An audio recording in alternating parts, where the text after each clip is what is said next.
When you first move into a new house, there are a few things that you're gonna do immediately. The first one, and I have always pre-planned this, pre-scheduled this, someone needs to come in and change every single lock in the house. You don't know who the previous owner gave the house keys to. You don't know who still has them. Why risk it?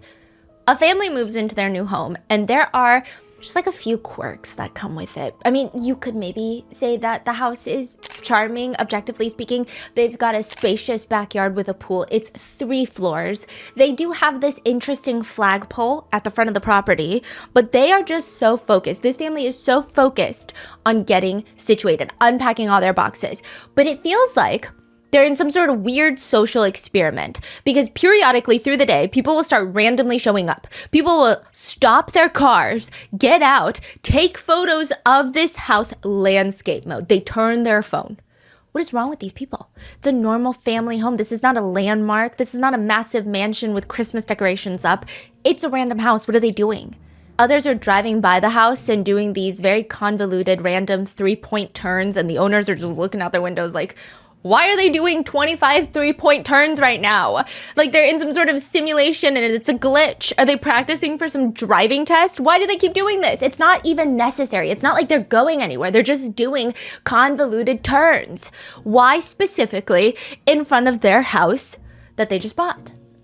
What's even more interesting is the pictures listed on Zillow show the basement, and the basement floors originally looked normal. The previous residents used a good chunk of the basement as a workout room. So in the listing pictures, you have these American flags hung on the wall. There are weight benches. And because it's a workout room, the floor is covered with gym mats, those black rubber mats that you piece together like a puzzle. However, when the new owners move in, basement floors, gym mats have been taken off, and now it's just a random mix of plywood. It's not even hardwood floors, not carpet, plywood. And it's not one consistent type of plywood, not one consistent layer of plywood. It looks like random patches of plywood. Basically every single part of this part of the basement, of this part of the house, the flooring's been taken up. I mean, all of this, it's just hodgepodge, right? It just looks like it was thrown down. Something, the actual floor was ripped up. Let's say you've got plywood flooring and I spilled tomato juice down one side and you can't get it out. Would you go through the trouble of replacing the entire room? Or maybe just that patch? That's kind of what it looks like. Why are there patches of different types of plywood? Is that a new thing that the previous owners did right before moving out? I mean, that's up for debate. Everything is being debated by the internet. Everything about this house is being debated, not even by the new owners, but people online. People with abilities, whether you believe them or not, I guess is subjective, up to each person. They're saying that they can see and read energy, and they're posting these ominous videos of them reading cards into the house. And they warn everyone, this house, the energy here, it's not over. What you have to do is look at what's left over. It's far from over. Someone will have to step in. They think the house is suspicious. Other netizens online are like, okay, that's a little much. However, we agree with you. It is suspicious. Like the fact that the house went up for sale November of 2022. Nobody lists a house for sale right before the holidays. Nobody's moving at that time. Additionally, the house is originally listed for $949,000, but ends up selling for $905,000, a $44,000 hit in an area where real estate is in such high demand that usually there's bidding wars. How long did it take to sell? Do you know? A few months. There is something inside that house. The internet feels it. Everybody knows about it except the new homeowners. In fact, they moved from a different area, had no idea what was going on inside this house until they moved in, saw people driving by taking pictures of their new house. That is wild. That is when they realized that they had just purchased 34 Fairview Road, previously owned by Brian Albert. The house in which John O'Keefe's body was found dead in the front lawn. And the seller's agent, Brian Albert's real estate agent, didn't say anything? They didn't say anything. And that realtor works for a firm that is owned by Carrie Roberts' sister. This is part 3 of the Karen Reed case. We would like to thank today's sponsors who have made it possible for Rotten Mango to support the Dana-Farber Cancer Institute in Boston, Massachusetts.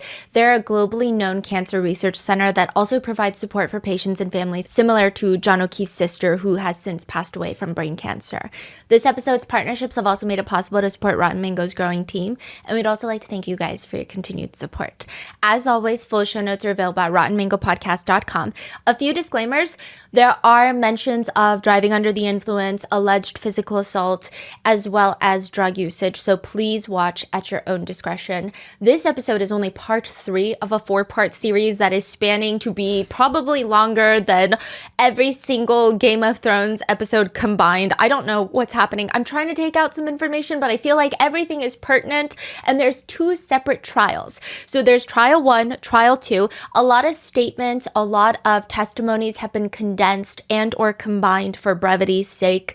If you have not seen part 1 or part 2, I highly recommend that you go watch that, because there's no way that any of this is going to make sense without watching those first 2 parts.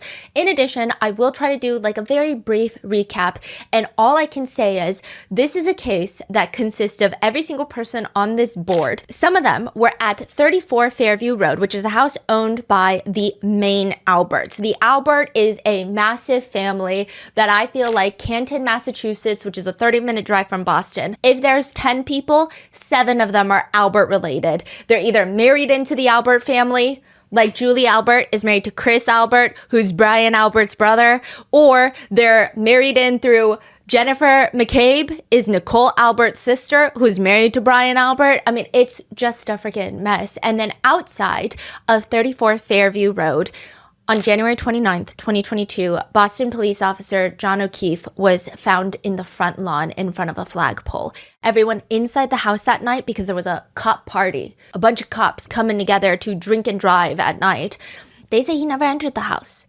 They say what most likely happened is John O'Keefe's girlfriend, Karen Reed, hit him with her car and left him for dead. Karen Reed, on the other hand, is saying that's not what happened at all. In fact, I am getting framed. Did not hit John with my car. And these are the cast of characters. So please go watch part 2. Go watch part 1. It's like, I think at that point it's probably 5 hours. 6 hours. 6 hours. There's just no way that I can recap anything more. But I will go over the colors. Dark red. This red color here is the main Albert family. So the main Albert couple, their children. And then you've got the orange, which is Chris Albert's family. This is Brian Albert's brother, his wife, Julie. You got his son, Colin. And then you've got the yellows. The yellows are the McCabes. They're like the McAlberts, you know, they're related to the Alberts because of Nicole and Jen McCabe, and then anyone related directly by Karen. So they're associated with this case through Karen, which is mainly just her defense attorneys. They're going to be in pink.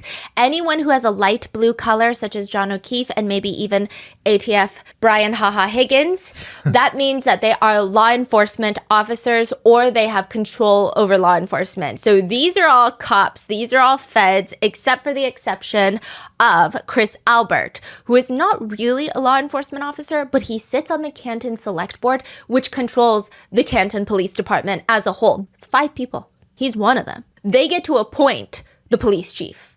Crazy. Of the Canton Police Department. Brian Albert also has another brother named Kevin Albert, who is a detective of the Canton Police Department. So there's just a lot of cops involved. Is Kevin Albert, because we haven't really talked about him, is he part of the case at all, or he's just related? He's part of it. Oh. And then anyone in dark blue are investigating officers that are investigating the death of John O'Keefe. But joke's on them, because their investigation is going to be investigated by the FBI for how abysmal it is. And we also have multiple different law enforcement agencies at play here. So we have the Boston Police Department, which John O'Keefe was a Boston cop. Brian Albert, before he retired, coincidentally, conveniently, right after John O'Keefe's death, he was the head of the fugitive unit at the Boston Police Department. And then you've got the Canton Police Department. So John O'Keefe ends up passing away in Canton. So they are the initial people to respond to the call. So these 3 right here, this boy Sean, Paul, Michael, you're not going to like any of these people. Like most of these people you're not going to like. They're Canton cops. And then you've got Kenneth Berkowitz, Canton Police Chief. And then you've got Brian Tolley, Yuri Buchanek, and Michael Proctor. They're part of the Massachusetts State Police. So these people, the state police officers, come in because the Canton police have to recuse themselves. And then you've got the feds, the FBI, that are actually investigating the investigation. So 4 different law enforcement agencies. I do want to say that nobody has been charged, nobody has been convicted of a crime. There were 2 trials that ended in an acquittal. Any conspiracies, any theories, there's a lot of netizen discourse surrounding this case. And I will say it's very difficult to separate the emotion, the conspiracies, as well as what might be a neighborhood rumor versus what might actually have some truth to it. So do your own research. I know you guys are smart enough. So before you make your own decision, opinion, judgment on any of the parties involved, do your own research. And anything I say is alleged. It's publicly available information. It's recaps of online discourse as well as pulled from transcripts of the 2 trials. So with that being said, let's get started. There is a place called D&E Pizza and Subs. It's like a hole-in-the-wall restaurant. It seems exclusively made for takeout. There's barely any seats, let alone any tables. They sell pizzas, chicken wings, family favorite recipes, mac and cheese bites fried in a thick batter, a cheeseburger hot sub. This is an interesting one. It's a chicken Caesar salad pizza. It's just like if you were to get a chicken Caesar salad, throw it on top of a pizza, a chicken Caesar salad pizza. I mean, it was pretty self-explanatory. They also have something called a triple-decker sandwich. That if you want something a little bit lighter, they've got egg salad, cold sub. The menu is very extensive. And if you order online, you get a whopping 5% discount. But nobody wants to order online. Nobody wants to order at all. Because the pizza shop is owned by Chris Albert, the brother of Brian Albert, whose front lawn John O'Keefe was found dead on. One review, this is from 2018, so this is before all of the suspicious activity has even occurred. 2018, one reviewer writes about this suspicious little pizza shop. Second time there, and both times I had an issue. First time, employees had a bad attitude. Second time, they forgot to give me my dressing for my salad, and by the time that they delivered the dressing, the chicken was disgusting. It was cold. I got a Greek salad, and they said they brought me their house dressing, which is a mix of Greek and Italian. It was disgusting. The owner kept saying nothing was wrong. Another one says, you better hope you don't get the blockhead that answered the phone for me when I was placing my order. I wanted to go get my credit card to read the numbers off of, and he told me I should have had that prepared already. To which another reviewer agrees. They need a little work done in the customer service because I definitely overheard a guy calling me a piece of shit when I called back to add a soda to my order. And then they tried to laugh it off later when he noticed that I was still on the phone. Then when I got my pizza, it was burnt like hell. Like, how the hell do you burn cheese pizza with no toppings? And while all of this is ongoing, this place, these are reviews from 2018. Somehow they survived 2018. They survived the pandemic. And even now, in 2025, this place is still going on. This place is still open. With one netizen commenting, how is the Albert Pizza place still in business? There cannot be that many people in Canton and the surrounding area that would support their business. Why don't people boycott them and run them out of town? The top comment responds, well, perhaps the business has other purposes than selling food. As with any internet theory and or conspiracy, this could all be a made-up delusion crafted by a random shadowy internet figure who has mashed potatoes for brains and a working Wi-Fi router. Just because words have been strung together into semi-coherent thoughts does not make it true or factual. I'm not here to sway your opinion about a conspiracy. But it is an interesting conspiracy. I did get sucked into the rabbit hole. I turned into mashed potatoes for brains because it's just weird. And it oddly starts with rice pudding. In New York City, if you walk down 2 of some of the most popular streets, you've probably come across what people call a culinary mystery.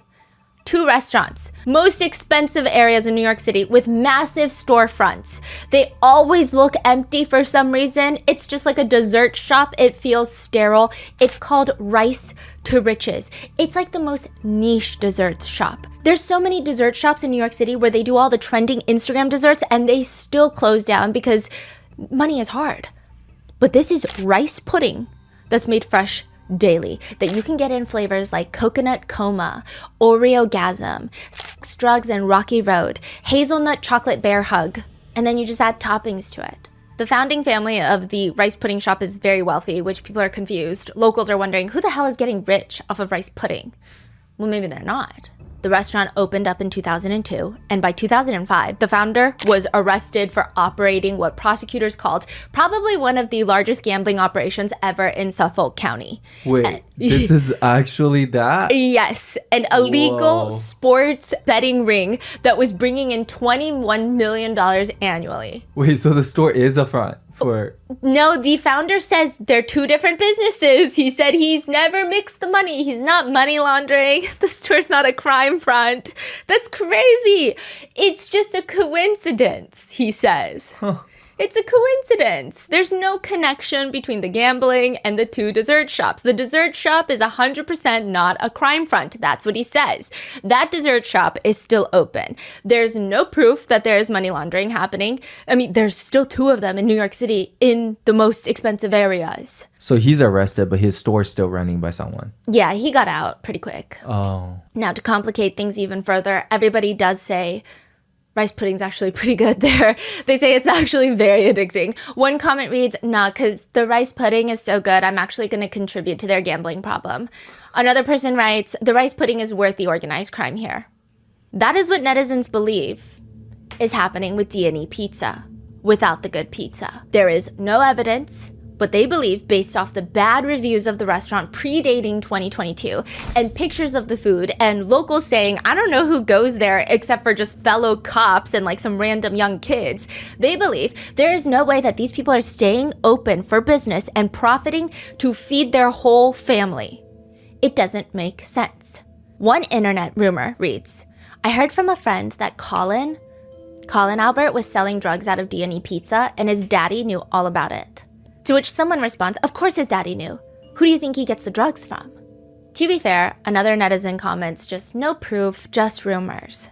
Now, one netizen who has never met a bush and certainly does not beat around it, just puts it quite frankly, D&E is a drug front. John O'Keefe and Karen Reed pull up to the house. John jumps out, goes into the driveway, makes it to the front of the house, but he mistakes the garage door for the side door. Now, that's what's so confusing about 34 Fairview. There are 3 doors at the front. You've got the main front door, and then you've got a side door that opens straight up into the family living room. And then you've got a garage door that opens straight into the garage. They say that John O'Keefe he thought he was going through the side door into the family room, but he ends up going in to the garage and he sees people, mainly Colin, engaging in and or selling drugs. That's the theory. Perhaps there are even large quantities of drugs stored in the garage to the point where the Brian Albert, he can't be like, I don't know what Colin's doing. I don't know what he's doing in my garage. And a fight ensues because nobody parks their car in the garage. They say that they just use it for storage. A fight ensues, this is the theory, and John O'Keefe is incapacitated. Everyone, mostly Caitlin and the girls, are told to get out. The biggest thing was, we know why the Alberts might want to lie. We know why Jen McCabe might want to lie, why everybody on this board might want to lie, but why are Julie Nagel, her brother Ryan Nagel, Sarah Levinson, why are they lying? Because maybe they're also protecting themselves, is this theory. Caitlin and all the kids, the girls, they're told to get out while this is happening. John O'Keefe is subdued. Once everybody is out, he's transferred to the basement. This is the internet theory. This is what the netizen writes. Chloe attacks because she smells blood. John is beyond repair. Things have gone too far. Only option now is to move him to the yard and blame Chloe. Chloe's the backup plan. Unfortunately, Karen Reed makes herself a nice little pawn because she actually cares about her boyfriend, and the McAlberts take full advantage of that. Some people have taken this conspiracy a step further to allege that the drugs that we have no proof of being in the pizza shop, that the drugs in the pizza shop are actually obtained through police stations and police investigations. When officers confiscate drugs and do massive drug busts, it wouldn't be the first time that they take those drugs and then resell them for a profit, because who's going to come after them? The cops? They are the cops. That is the conspiracy with zero proof. Now, I don't think that this conspiracy would have gotten this far on the internet had it not been for the fact that August of 2023, so this is like a full year and a half after John O'Keefe passes, at a Canton Select Board meeting that this guy decides he's not going to show up to. Chris Albert, one of the 5 selectmen, he's like, I'm going to sit this one out. Chris Albert, he's not there. However, a woman named Helena Rafferty is there. Helena Rafferty is the new Canton police chief. She replaces Kenneth Berkowitz. Also, Kenneth Berkowitz dies. Unrelated. What? He has a heart attack and he dies. When? Way after. But he does retire the same year that John O'Keefe is found dead. So John O'Keefe found dead. After about 6 months, he retires. And Was there then, investigation going on against him? Like the FBI's were onto him? yes, we're When on he to everybody. retired. Yes. Huh. Oh, but it gets weirder because Helena Rafferty, she becomes the new Canton police chief, the first female police chief. Was she directly from the department as well, or she's like transferred? Or Oh no, all from Canton. so they all know each other already? Yes. Okay. So she's the new police chief. She also randomly retired recently. While the case is still going on, Yes. the trial is still going on. Police Chief Helena Rafferty is retiring this summer. The announcement came the same day as opening statements in the second trial of Karen Reed. And then Kenneth passed away? Yes, from a heart attack. Really? Like no suspicions, nothing. I don't think it was suspicious. I don't think it's related to this case, but what is suspicious is one of the last things he does on the job, which I'm going to go through later. Now, Helena Rafferty takes over and she states in a meeting, I know it's been circulated that John O'Keefe had conversations with Canton police detectives related to drug activity in that neighborhood. John O'Keefe, to give you some context, is a Boston police officer. So he drives to Boston every day to go to work, 30 minutes. But he lives in the city, in the town of Canton. He reports that there's drug activity in Canton. Now, does he report it to his boss in Boston? No, because there's no jurisdiction. So he goes to the detectives at Canton Police Department.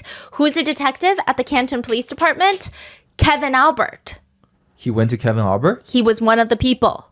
And he tells them, hey, I think there's suspicious drug activity going on in Canton.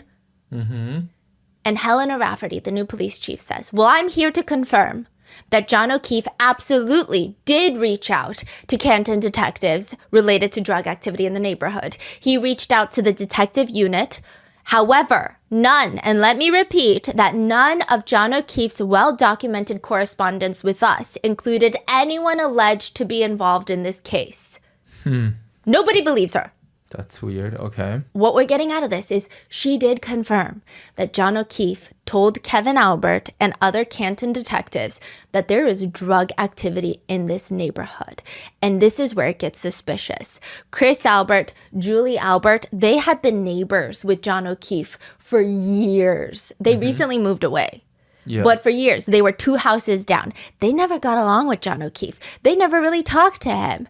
The day that John O'Keefe passes away, he goes to D&E Pizza. Some people think he's there to scope out what's going on.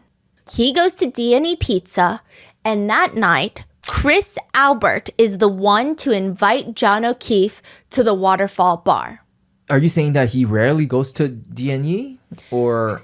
Nobody really knows, but the fact that he went the day of, people think it's very strange. Okay, another coincidence. Another right? coincidence. What's even more of a coincidence is when they get to Waterfall Bar, Karen Reed starts asking to go to D&E Pizza because she had heard that sometimes they open up after hours to make a pizza. Okay, so the order of event is on that day, Chris show up in the morning of. John O'Keefe shows up for a meal, for lunch. With his nephew. With his nephew, right. So Chris met John O'Keefe, say, hey, my old neighbor, we didn't like each other, but come hang out with us tonight. He says that they were friendly, but there's evidence perhaps that they were not. Right.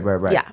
John shows up with Karen. To the Waterfall Bar. To the Waterfall Bar. And then Karen's like, oh, D&E, should we go? Can we go? But they didn't. Like a different day. Karen say, let's go another day. No, let's go tonight. Tonight. Instead of going to 34 Fairview, let's go to D&E. Oh, okay. And then they don't end up going. They go to 34 Fairview, and John O'Keefe ends up dead. So people think this is just too many coincidences in one. It doesn't make any sense. So this is where the theory comes into play, that John O'Keefe was killed inside the house. We briefly went over it because there's multiple theories. Some people think that the house is a house full of swingers, and maybe John O'Keefe was confronted by Brian Haha Higgins, about the conversations that he had with Karen Reed and all of that. There are a lot of side theories, but I think if you look at the pictures of 34 Fairview, it's going viral on TikTok. The Alberts officially list their home for sale November 17th of 2022. People start online studying these pictures to see if it's feasible. A big running theory is that John goes into the house. He's either in the garage where there is suspiciously this like paint spill, red paint that splattered all over the garage floor. Some people think that the paint was poured on top of blood that had been scrubbed off. Some people think it's just a paint spill. Some people are like, we can't even confirm when this paint spill happened. There's just a lot of, we're going to circle back to this. Red paint? Yeah, it's like a dark burgundy. Then I will see, is there a part of the house is that color? Like, what are you using that color for, right? I don't see anything that was that color in the house. Dark red. Other people think that this occurred in the basement. A fight breaks out in the basement, in the workout room, which would explain the laceration to his head. It could have been sustained from a dumbbell. It could have been sustained from any of the heavy weights down there. Regardless, all the theories end with John O'Keefe suffering a fatal injury to the back of his head. Nobody thinks that any of this was premeditated. In fact, a lot of the people that believe in the D&E theory, they believe that all these guys, they just want to beat John O'Keefe up. That's their game plan. And maybe it works with other cops. You beat him up and you say, hey, so basically what's going to happen is you're going to shut up about this. They make him feel fear. That's the energy that people believe is existing inside of 34 Fairview Road that very night.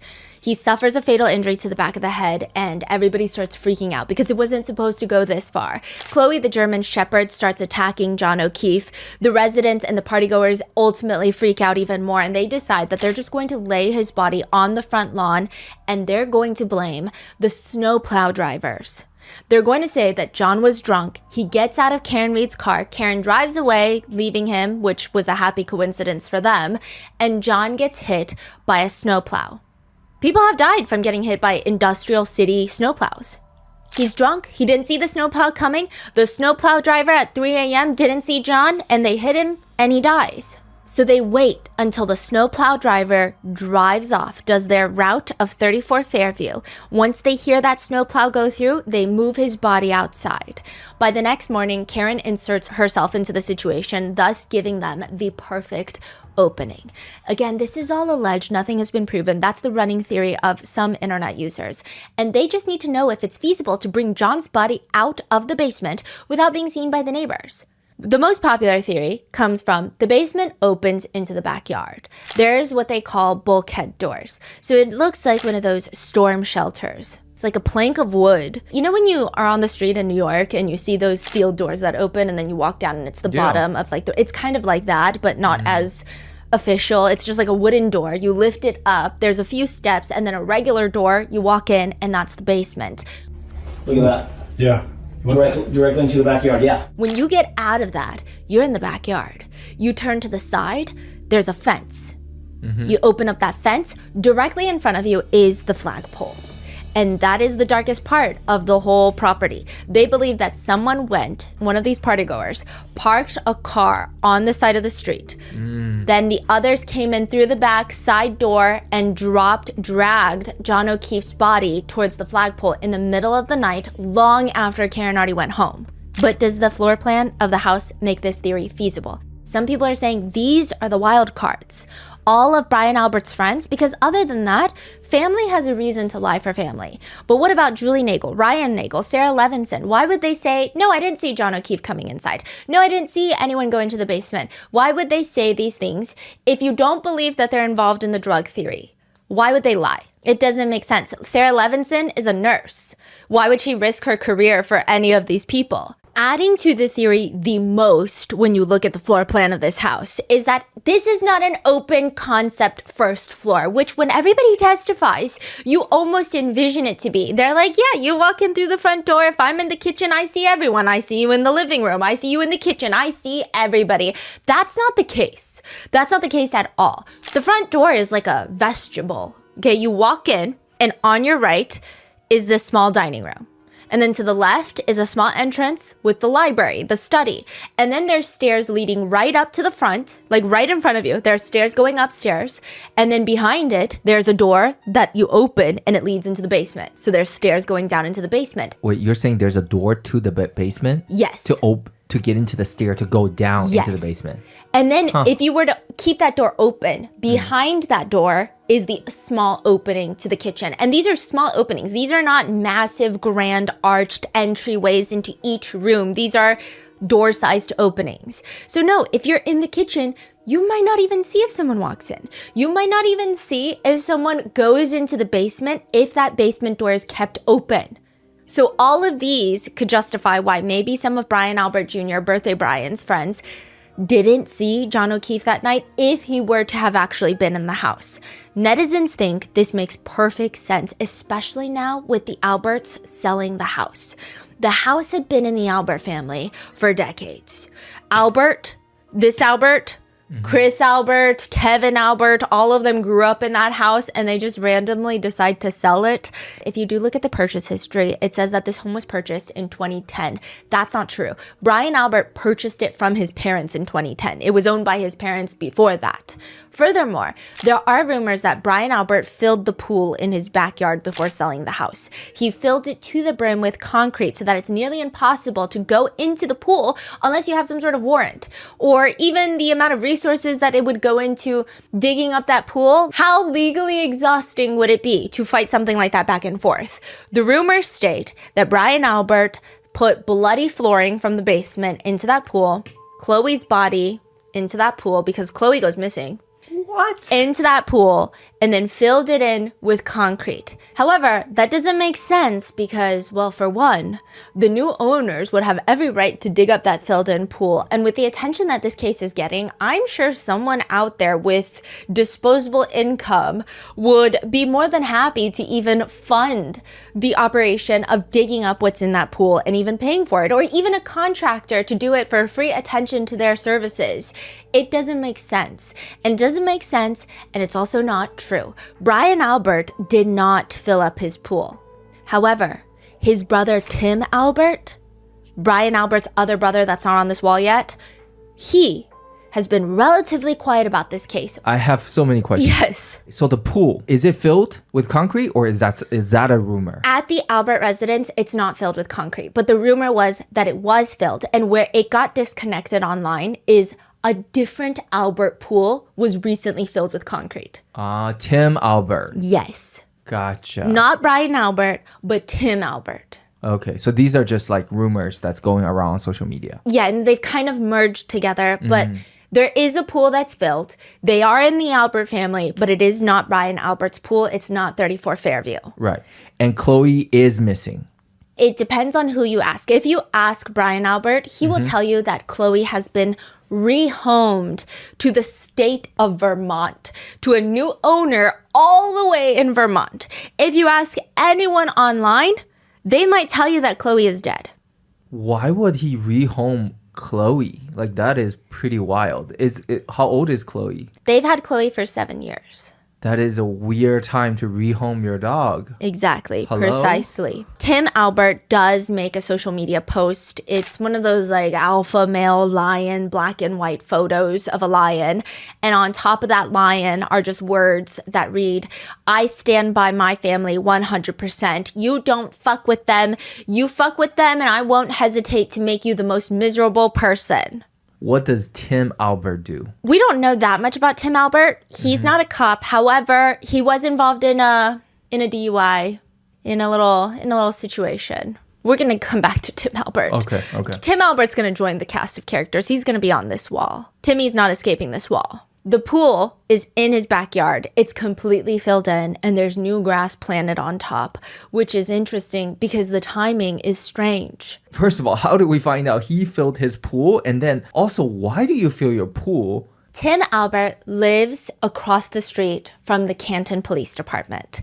Tim Albert lives with the senior Alberts, with their parents. There's even older Albert. Yeah, and he lives in that house, and that pool, people have taken pictures of that pool. People have been watching the Albert family for a really long time. Yeah. There's actually one person that we're going to get into in the next episode. He's been like doing a lot of breaking coverage for this case, but he was I believe he was the first person to publicly state, and there were pictures provided, so it's not like he's just making things up. Like, this is very real. in front of Tim Albert's house. People were taking pictures. You see the pool. And then later on, you see it just patches. It's all grassed up. That's freaking crazy. On top of that, the fence to the backyard looks like it's been opened up because whatever equipment they needed for concrete, it doesn't look like it had fit. So they opened up the gate and the door is now bigger. That is wild. I don't know why someone would fill in a pool. I understand that maybe maintenance for a pool could be quite costly, but when you own a home, you try to maintain it. But timing though, when was it filled? After recently, this case? Yes. Recently. That is so bizarre. And it's not cheap. Like concrete is expensive. So expensive. Yes, so expensive. And I actually think it'd be more expensive to do that. Yeah, how much it costs just to fill up a pool. Even just to lay patches of grass on top these days. Patches of grass have been expensive. Don't ask me how I know. That is so weird. Weird. The strange part of all of this, though, is that the Zillow listing for the main Albert residence, 34 Fairview, it states, have you been looking for a great house in a perfect neighborhood? Well, here it is. The home boasts a completely finished basement with a family room and exercise room. But how is the basement finished when the flooring is just a random puzzle of unfinished plywood that doesn't even match? I would hardly call that finished. It's probably the second worst thing that you can find on the flooring of someone's basement. And the worst thing would be blood. And that is where the pool comes in. Because there's the unanswered questions. Let's say hypothetically the Alberts were to rip up the basement flooring because maybe there was some random dark liquidy substance that they didn't want on there. Where would they get rid of these massive planks of flooring? Would they just trash it? Or would they, I don't know, put it inside of a giant hole in the ground that used to be filled with water and then fill that up with concrete and throw patches of grass on top of it to make it disappear? That is the netizen theory. However, that still does not explain a lot of things in this case. If this theory is true, that would mean that Karen Read has nothing to do with John O'Keefe's death. But then how would you explain all the tiny pieces of her taillight that were found on the Albert property near John's body? Okay, so you're saying that her taillight is next to John's body? Yeah, there's just taillights everywhere on the front property. Yeah. Everywhere. In his body? Like there are microscopic fragments of the taillight embedded in his clothing, but just take everything with a grain of salt. Okay, but we're gonna get into that.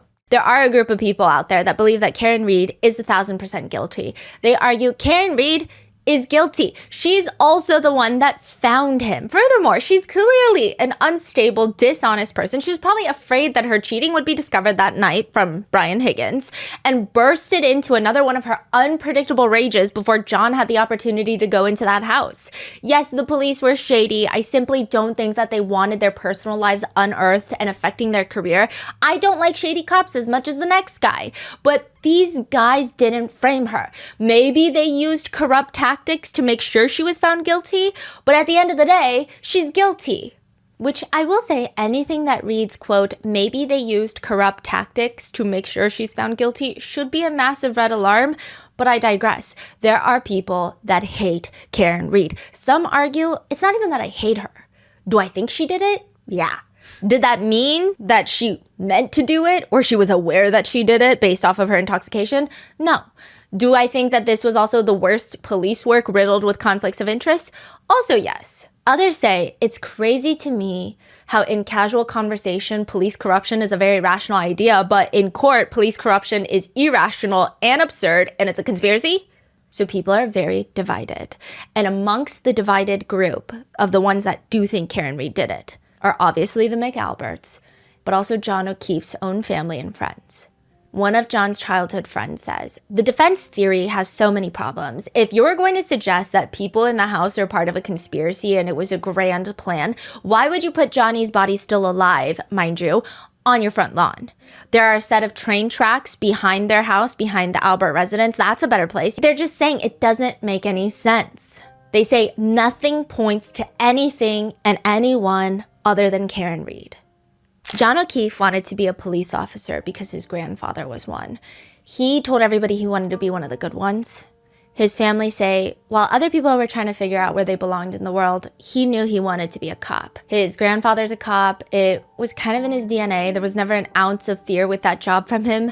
We grew up in Braintree, which is middle-class suburb, heavy Irish, heavy Italian, and Johnny was both. A friend of John says that she met him decades ago. And she says, I remember I asked him what he did for a living, and he was in the police academy. I kind of made a joke like, oh no, police officer. And he said, no. I'm the good kind. I want to be a cop because my grandfather was a cop. Side note, his grandfather's police badge was 490. John requested that exact badge number, but because he was retired, he just added a 2. So his was 2490. Wow. 9 years prior to John being found deceased, his older sister, Kristen Furbush, passed away with a brain tumor. She left behind a daughter and a son, and it's said that John was incredibly devastated. They were really, really close. And John starts making all these plans with his brother-in-law, Stephen. He's like, I'm gonna move in. I'm gonna help you raise these kids, my niece and my nephew, because my sister is gone and these are her children. But before John can even move in, just 2 months after John's sister passes away, Stephen, his brother-in-law, passes away from a heart attack. So the kids, they end up losing both parents in the span of 2 months. John's friend says it wasn't even a thought. John was like, I'm taking the kids. He said, I think my sister would like it. I think she would be proud of me. I'm super close to the kids anyway, and I want to do this. He goes from being a single guy, a cop, to now being this uncle/dad, which, side note, the Boston police force even let him work a desk role so that he could have more stable hours to help take care of the kids. Everyone in Canton seemed to know what he was doing. Everybody wants to help, but it's also, I imagine, kind of hard to date. You've got 2 kids. Now all of your new friends, that's how he gets close with Jen McCabe and Carrie Roberts, because they have kids that are friends with his niece and nephew. Suddenly, he's like a soccer dad. And you've got all these now parents that are most likely married with children. You're a single dad/uncle. You're in a very specific situation. That's not to say that John wasn't dating. It said that he actually dated a lot of girls, but not a lot of serious relationships. So during the pandemic, John reaches out to a few of his ex-girlfriends. I don't know if he's sending a mass email or the same message, or if he's just like everyone bored from the lockdowns, but he reaches out to Karen Reed. They dated back in 2005. Karen says that she met John O'Keefe at a birthday party, and she says, he was handsome, he was sweet, and I mean, I was 24, so that was about the criteria at the time. Oh, wow. They're young, long time ago. From all accounts, it seems like they had a cute summer romance. Karen went to Ireland to work, and now she's back in town for the lockdowns. She gets a Facebook message from John that reads, hey, blast from the past, how are things? Karen says, I didn't answer it right away because I saw a picture of him with a bunch of kids, and I thought, oh, he looks like he's married and he's got kids. And then I ended up reaching back out to him, and then I learned the backstory of where those kids came from, and I knew that John loved his sister more than anyone or anything, and he loved those kids. I didn't really aspire to have kids, but I cared about John's kids. Karen's got her own house about 20 minutes from Canton, so she would drive and stay with John maybe 3 to 4 times a week. Now, side note, Karen teaches finance. She's an asset manager, and at night she teaches university kids about, I think, capital gains, and she works from home. So John's niece and nephew, they also have to do remote learning. John's a cop. He doesn't have the ability to work from home. So most of the days, Karen would go to John's house, work from home, and then give the kids lunch, take care of them while John's not home because he's a cop. And then every day she's working from home, just doing this. She's like a second parental figure. She says, I've never been married. I don't have kids. I don't envision myself having like a white picket fence bullshit. Is that what she said? Yeah. Huh. And when it comes to marriage, she says, I would have considered it strongly for John, but it's not ever something that I've aspired to do. Some people are going to say goals. Other people say it's very bleak, which, to give you some context to that, it must be a lot for the small town. Yeah. Right? I will say Karen is a very headstrong woman. There are a lot of netizens who think that many of these mothers were very jealous of Karen because Karen is cool. She's a single woman. She doesn't really care to have a traditional family and a traditional house and be a soccer mom. Yeah. She also seems like, whether you like it or not, she seems a little crazy. She seems like she knows a good time. She also seems like she's fun with the boys. Like, she'll drink a beer. She sounds outspoken too, is she? Very outspoken. But Karen has recently been diagnosed with Crohn's disease. She also does have MS, which Jen McCabe also has. But before she gets that message from John on Facebook during the pandemic, she had gone through 10 surgeries within an 18-month period. So I can see how she doesn't care about the white picket fence bullshit. She's just trying to get through these obstacles. It's been reported that John and Karen bond over the fact that, yeah, maybe life has not been going according to plan for either of us. They start dating. 2 sisters are called to testify during Karen Reed's first trial. Laura Sullivan and Marietta Sullivan. They are the 2 sisters that were present on the New Year's Eve trip that Karen told Brian Higgins about. Brian Haha Higgins. Remember, he was like, did they bang? Question mark. And I said, did they bang? Question mark. Do you remember that? Yeah. Yes. So those were the women that one of them was flirting with or had a thing with. Everybody John. has a different opinion about what happened in Aruba. I can't find a single fact or story that everyone in the small town of Canton is like, you know what? That's what happened. I don't know why everybody needs to have a different opinion about every single event, but that's the case with Aruba. And that happened in like 2021. No, this happened recently. So just 29 days before John's passing, they go to Aruba. Oh. They go to Aruba 29 days before John's passing, and John was there, Karen was there, the kids were there, and there were a big group of small town friends that were there. 60 people ended up going. Damn. How do they all know each other? Well, John's best friend / partner in the Boston police force was a guy named Pat. He was the father of Laura Sullivan's child. So John's Boston cop partner is Pat. Pat and Laura Sullivan are dating, and she ends up getting pregnant with his child. But before she even gives birth, Pat ends up self-exiting. And this was like 8 years before Aruba. Now, John was Laura's child's godfather. He was very involved in the child's life. Laura testifies he was the first person in my delivery room after I gave birth. He was a constant connection to Pat because they were best friends.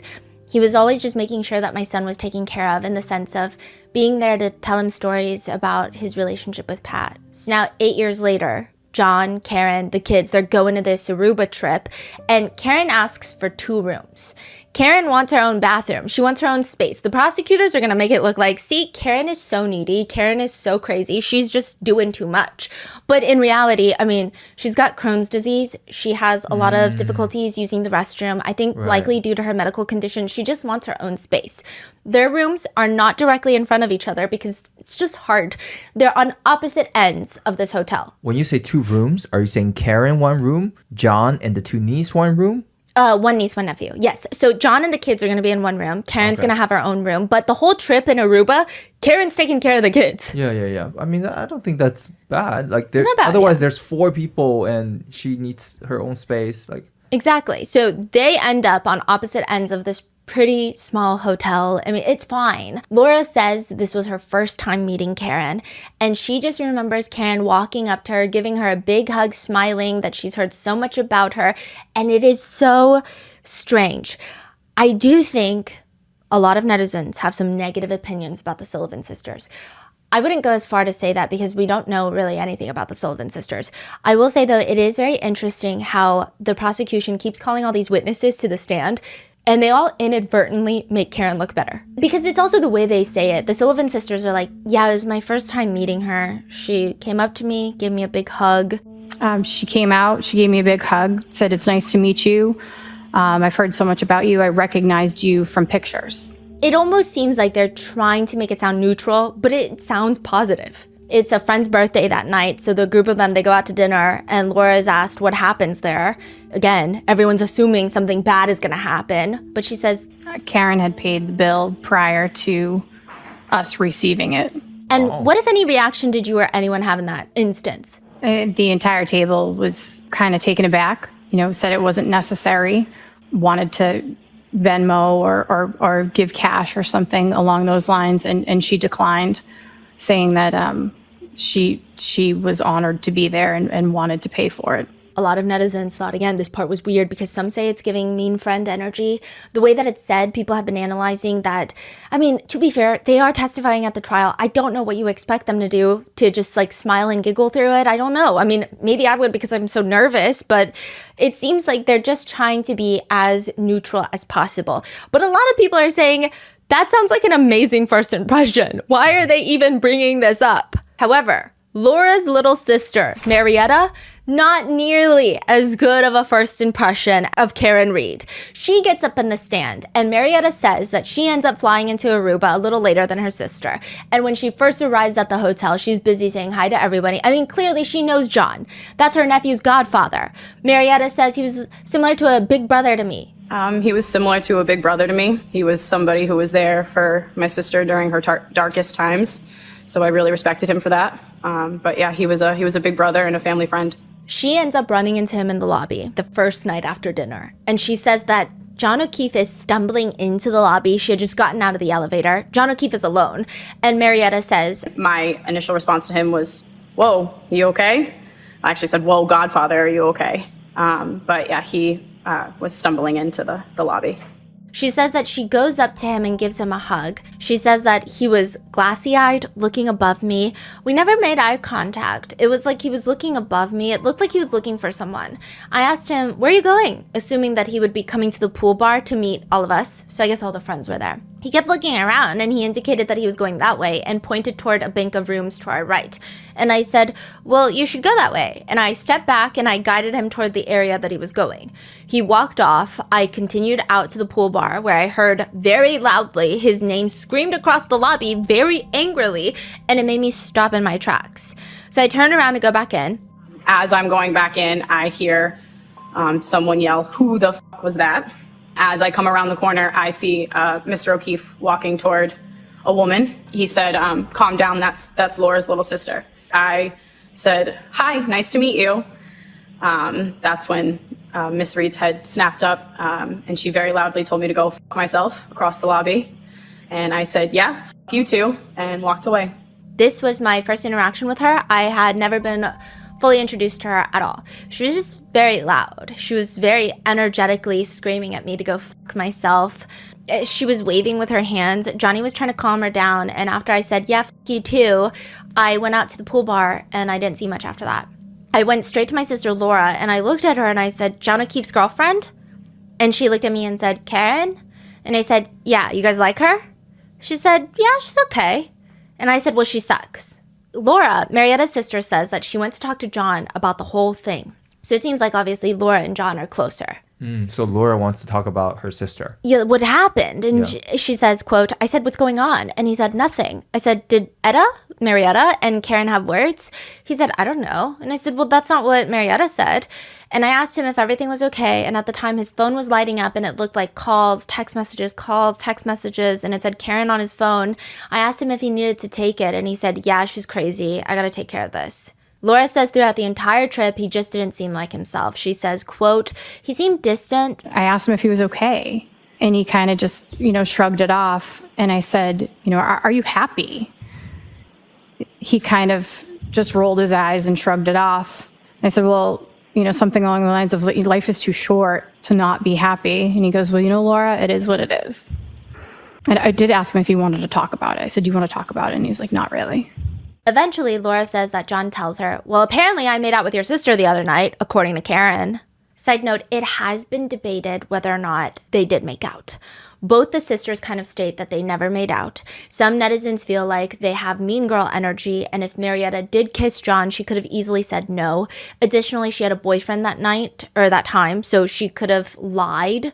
Wait, this is all from, you know how Karen was telling Brian Higgin that John was making out with a girl. And the sisters are saying that was the incident in the elevator. They're just walking out, exchange words. But Karen thought either thinking something happened or whatever. That's it. That was all the sisters are saying. Yeah.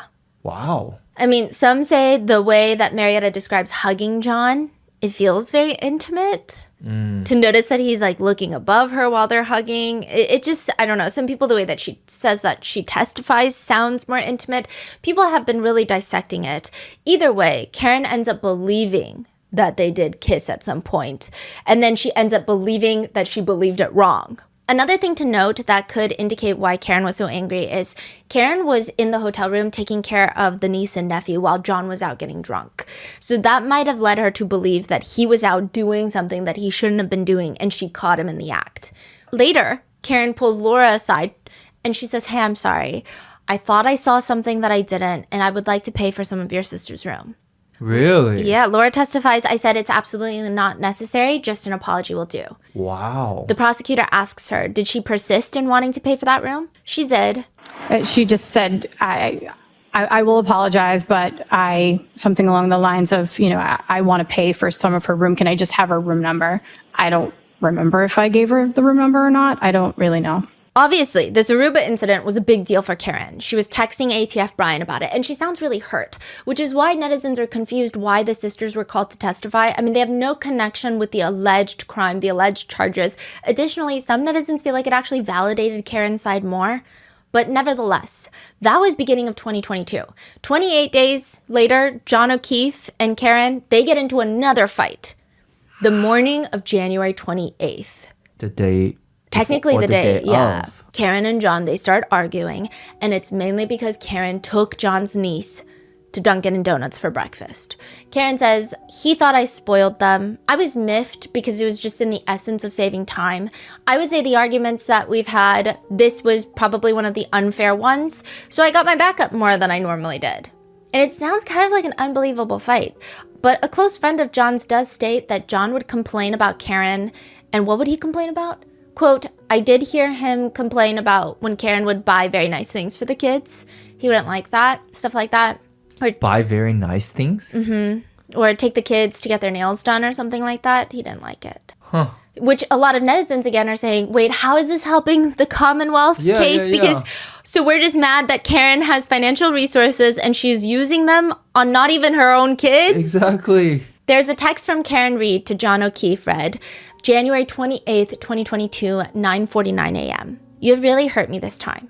John responds, "I'm sorry, this has been an issue with me for 8 years. It physically hurts me to see everyone else in their lives, the kids' lives, do things for them, and I'm forced to always be the bad guy."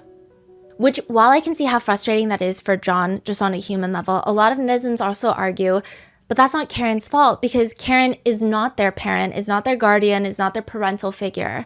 And if anything, she's being nice to the kids. In fact, a lot of people say that the kids loved Karen, and that actually caused a lot of strain in their relationship. Karen responds, "I am not the same as everyone else. Most of the time, I try to do what is healthy and smart for them. More importantly, I try to support you on what you need. You just lashed out at me and said terrible things. I don't know how you've gotten to this point with me when I'm just trying my hardest. You made your point and you continue to beat me down. I have a lot going on too. Physically, I'm falling apart and trying to get answers and help. I'm just your girlfriend. I'm not a perfect parent. I'm trying very hard and sometimes treat them nothing like I used to." So a lot of people think it indicates that maybe prior she would make a lot of meals that were maybe healthier. John responds, "I know, I'm sorry for lashing out. I'm just hurting and struggling daily with them. Always feel like I'm failing at this parenting thing. I wasn't built for this." Karen responds, "Niece, the niece's name redacted, isn't perfect, but everything wonderful about her is because of you. I know she's her mother's daughter, but she wouldn't be so bright and successful if she lived with anyone else."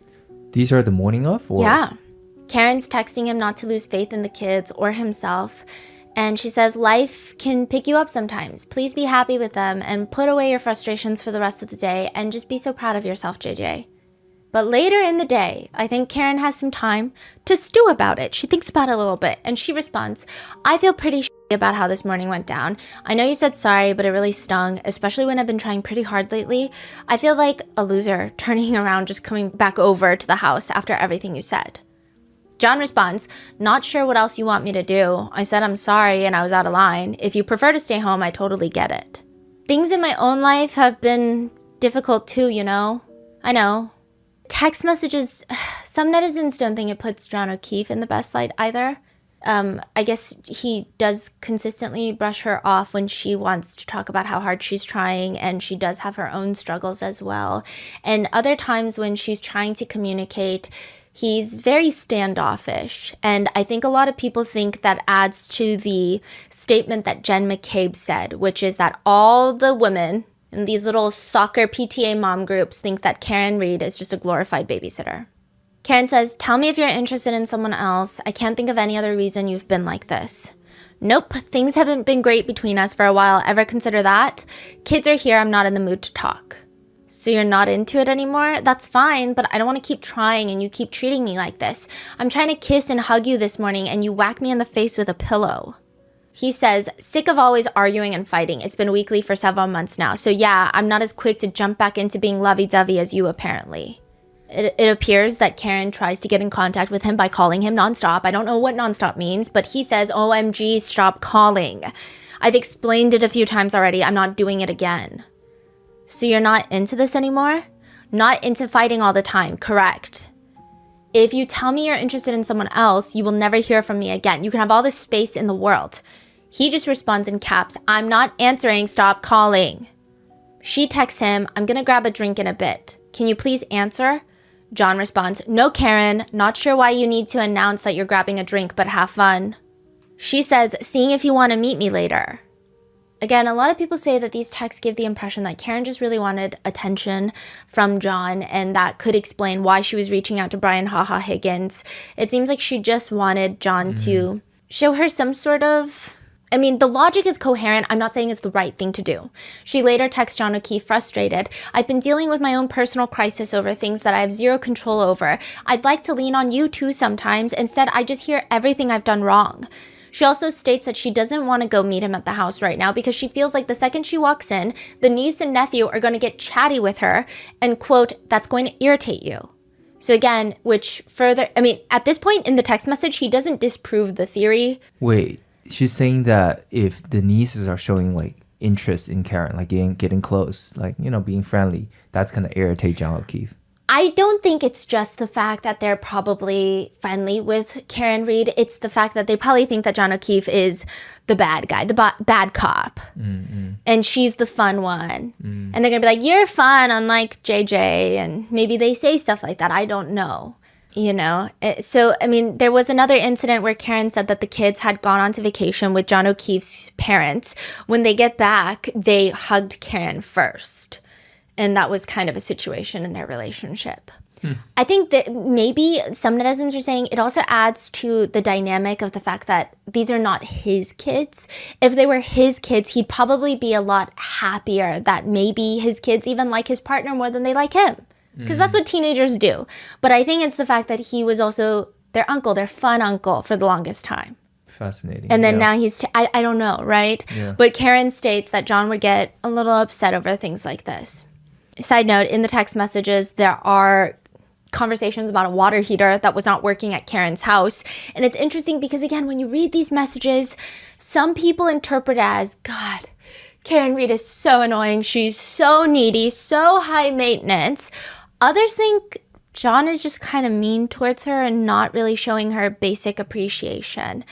The only reason he even invites her to CF McCarthy's that night is because he tells her straight up his friend is going home, so he needs a ride, essentially. And again, this does not really help the prosecution. In fact, it just shows that Karen Reed wants a healthy relationship. If she's not getting it, she would just rather John tell her and they can move on.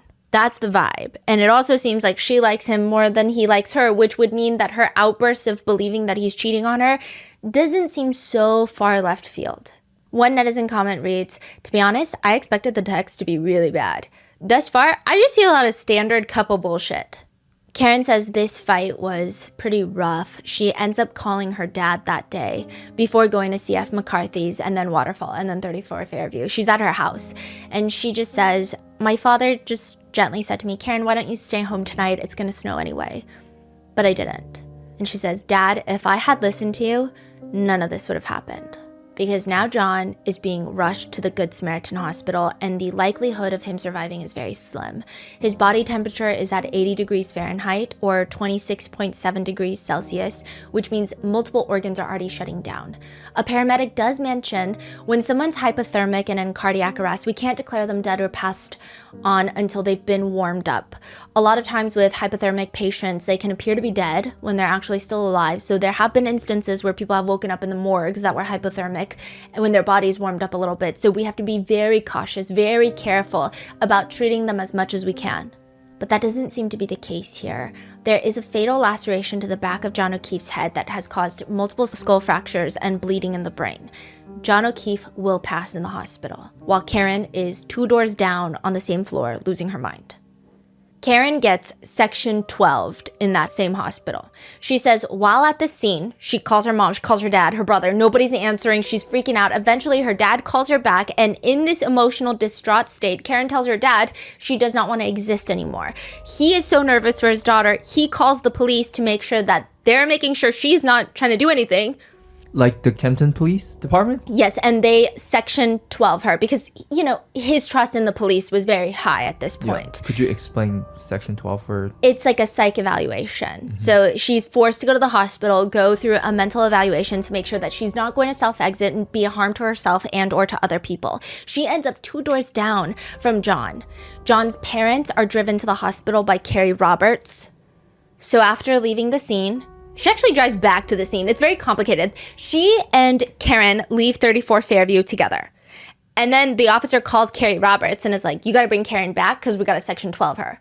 So then she drives back to 34 Fairview. Karen gets ambulance to the hospital, section 12. Carrie Roberts then goes to pick up John O'Keefe's mom and dad, Peggy, and they drive to the hospital. And Peggy O'Keefe, John's mother, says, we started walking down the corridor of the hospital, and as I'm walking down, I hear Karen Reed yell, Peg, is he dead? Is he dead? Peg, Peg, is he dead? And I just kept walking, and then I asked, I don't know if it was a nurse or a worker, I just asked, what is she doing here? And she says, oh, she's being psych evaluated. To which Peggy is later asked by Prosecutor Brennan, Special Prosecutor Brennan, right here. He's the prosecutor for trial number 2. Yes, and he's a special prosecutor, so he's not a DA. He's brought in specifically for this case, and he's paid like $500,000. Sharper than Lally, I will say, but still kind of, his nickname online is Spanky. Spanky? Because his name is Hank. Hank, Spanky. Yeah, they call him Spanky. That's it? Just because of his name is Hank? I think it's Special Prosecutor Ah. Hank. And I think it's supposed to Spank. be not the nicest nickname. Spanky. Got it. Yeah. To which Peggy is asked later by Spanky, so when she was yelling, could you describe her mood or demeanor? Was she animated? She was loud. I don't know. She was just loud as she was saying it. Paul O'Keefe, John's brother, will also later testify that Karen screamed at him too, to which Paul at this point blows Karen a kiss and walks off with his family.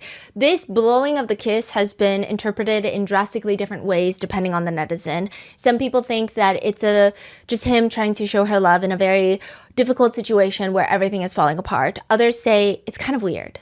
You know, I don't know. Now, a firefighter later testifies that it appeared to him that Karen was showing signs consistent of having gone through a traumatic experience, rapid, repetitive speech, and it's been said that she was freaking out about how she was going to take care of the kids. So she might have felt some sort of responsibility there.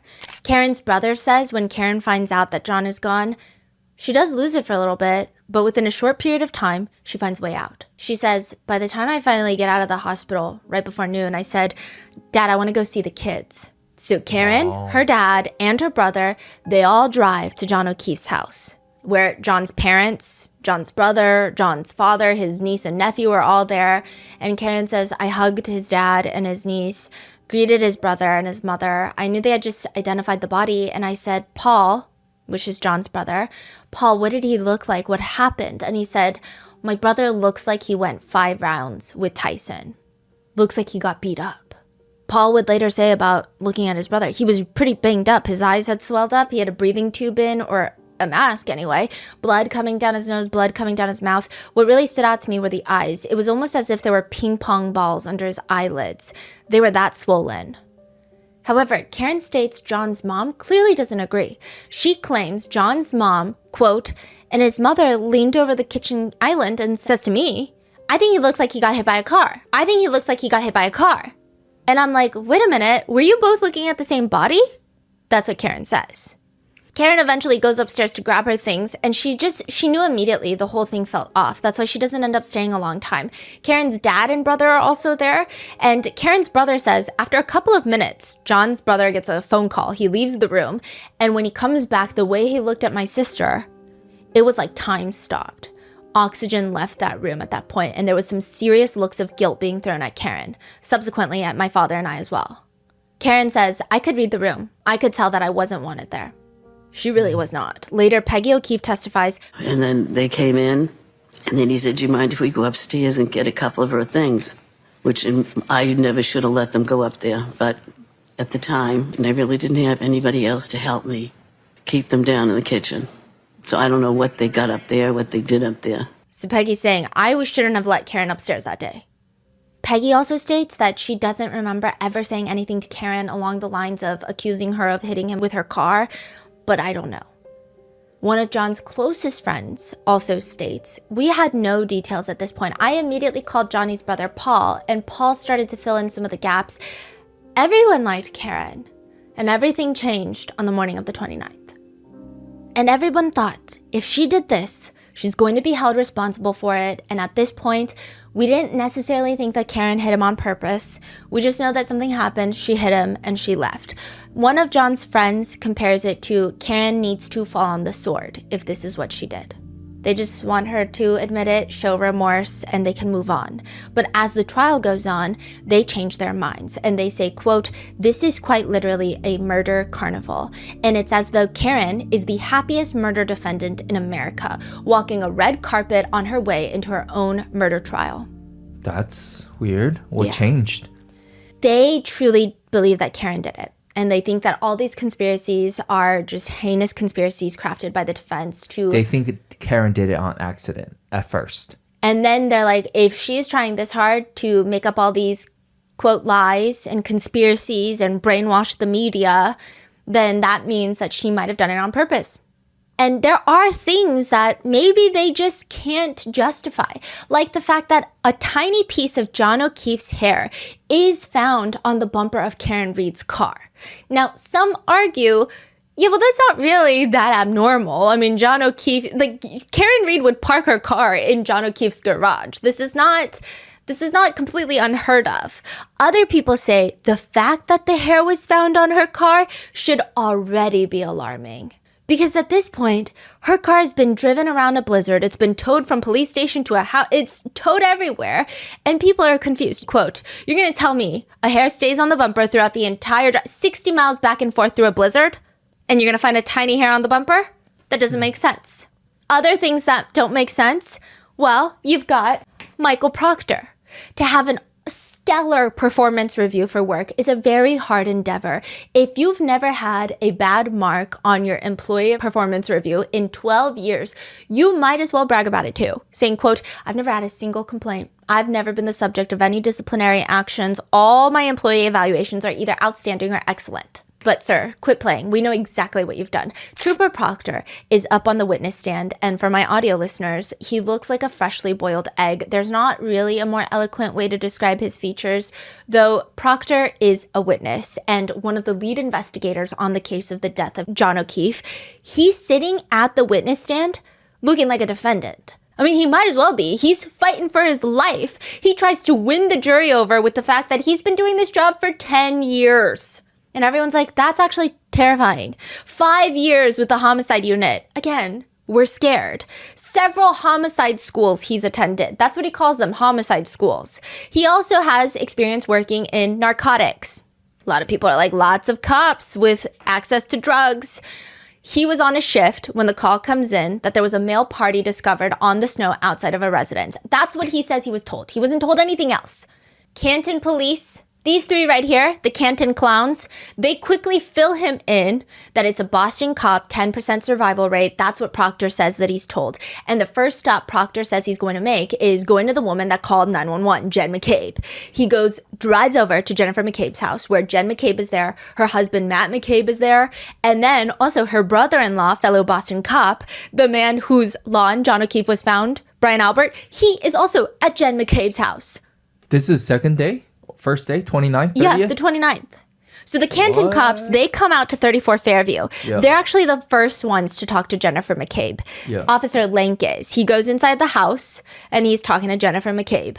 Gallagher, this one, also goes inside the house and he's talking to Jennifer McCabe. And he's talking to Brian Albert. And then they're like, you know what? We got to recuse ourselves because that's what Chief Berkowitz wants. He says, we can't because Kevin Albert has been with us for 18 years. Body found on Brian Albert's lawn. We got to recuse ourselves. Do they really recuse themselves? Not really. So then the Canton clowns, these three, okay, they go and they talk to the troopers that are taking over. The trooper trolls, okay? So they go to the trolls, and the trolls are like, okay, what's going on? Just give us the details so we don't have to do our job. They say, you should probably talk to Jennifer McCabe. That is where Trooper Proctor goes. So he pulls up in Jen McKay's house, and Brian Albert's now at Jen McKay's house. Yes. They shifted their meeting from Brian's house to Jen McKay's house. Yes. Brian is like, listen, I went to Jen's house because she's my sister-in-law. She was going through an awful time that morning, as we all were, and I wanted to be there to comfort her if she needed anything because we're close. I didn't want her to feel like this was too much for her to handle. A few things about that. The man was found on your lawn, also your wife's lawn. Maybe you should worry about your own wife. A lot of people think affair theories, swinger theory, affair theory. Other people think that's a nice excuse to be like, I wanted to make sure that she doesn't fuck up. Some people think, what if it was a coincidence? What if he was just checking in on Jen and then Trooper Proctor shows up? Well, during cross-examination, Jackson asks Brian, isn't it true that you knew, or at least you believed, that an interview with Jen McCabe as part of an official police investigation was going to occur at her house? Yes. You were not asked by the police to join her, correct? No. Isn't it true that you knew you had been notified, or at least you believed, that an interview with Jen McCabe as part of an official police investigation was going to occur at her house? Yes. You were not asked by the police to join her, correct? No. Proctor does not think that this is weird at all in the slightest. I'm not sure he knows how to do that. Think, that is. I don't think he thinks at all. To him, this is 3 birds, 1 stone. Let's interview Jen, Matt, and Brian all at once. Because technically, these are the last 3 people to see John O'Keefe alive, whether that be at Fairview, whether that be at the Waterfall Bar. These are extremely important witnesses, and I believe that anyone who has at least seen 1 documentary and maybe 1 episode of Brooklyn Nine-Nine would have better investigative skills than the Trooper Trolls. They interview the 3 with no audio, no body cam, nothing. Barely any notes. Michael Proctor is asked by ABC, does it change the nature of the investigation when you know the deceased is a cop? Does it change the nature of the investigation when you know that the deceased is a cop? No, nor should it. Because again, when you're dealing with a police officer, a cop that has died, officers are usually very enthusiastic about solving that case. True, yeah. But no notes, no audio, just winging it. He says no, it doesn't change anything that the deceased is a police officer. He says, nor should it. There is a little more emotion involved towards the deceased, which makes sense. And maybe that justifies why he starts looking through deceased officer's girlfriend's phone for nudes. You're like, yeah, I'm extra sad because the deceased is one of me. We're all law enforcement. We face the same battles every day. We relate to each other. So what happened immediately after they called Karen Reed to the station and took over her phone? No, later they go to Karen's house or Karen's dad's house. They tow her car and they seize her phone. And then he starts immediately looking for nudes. But he's telling ABC, I was a little more emotional because the deceased was a cop.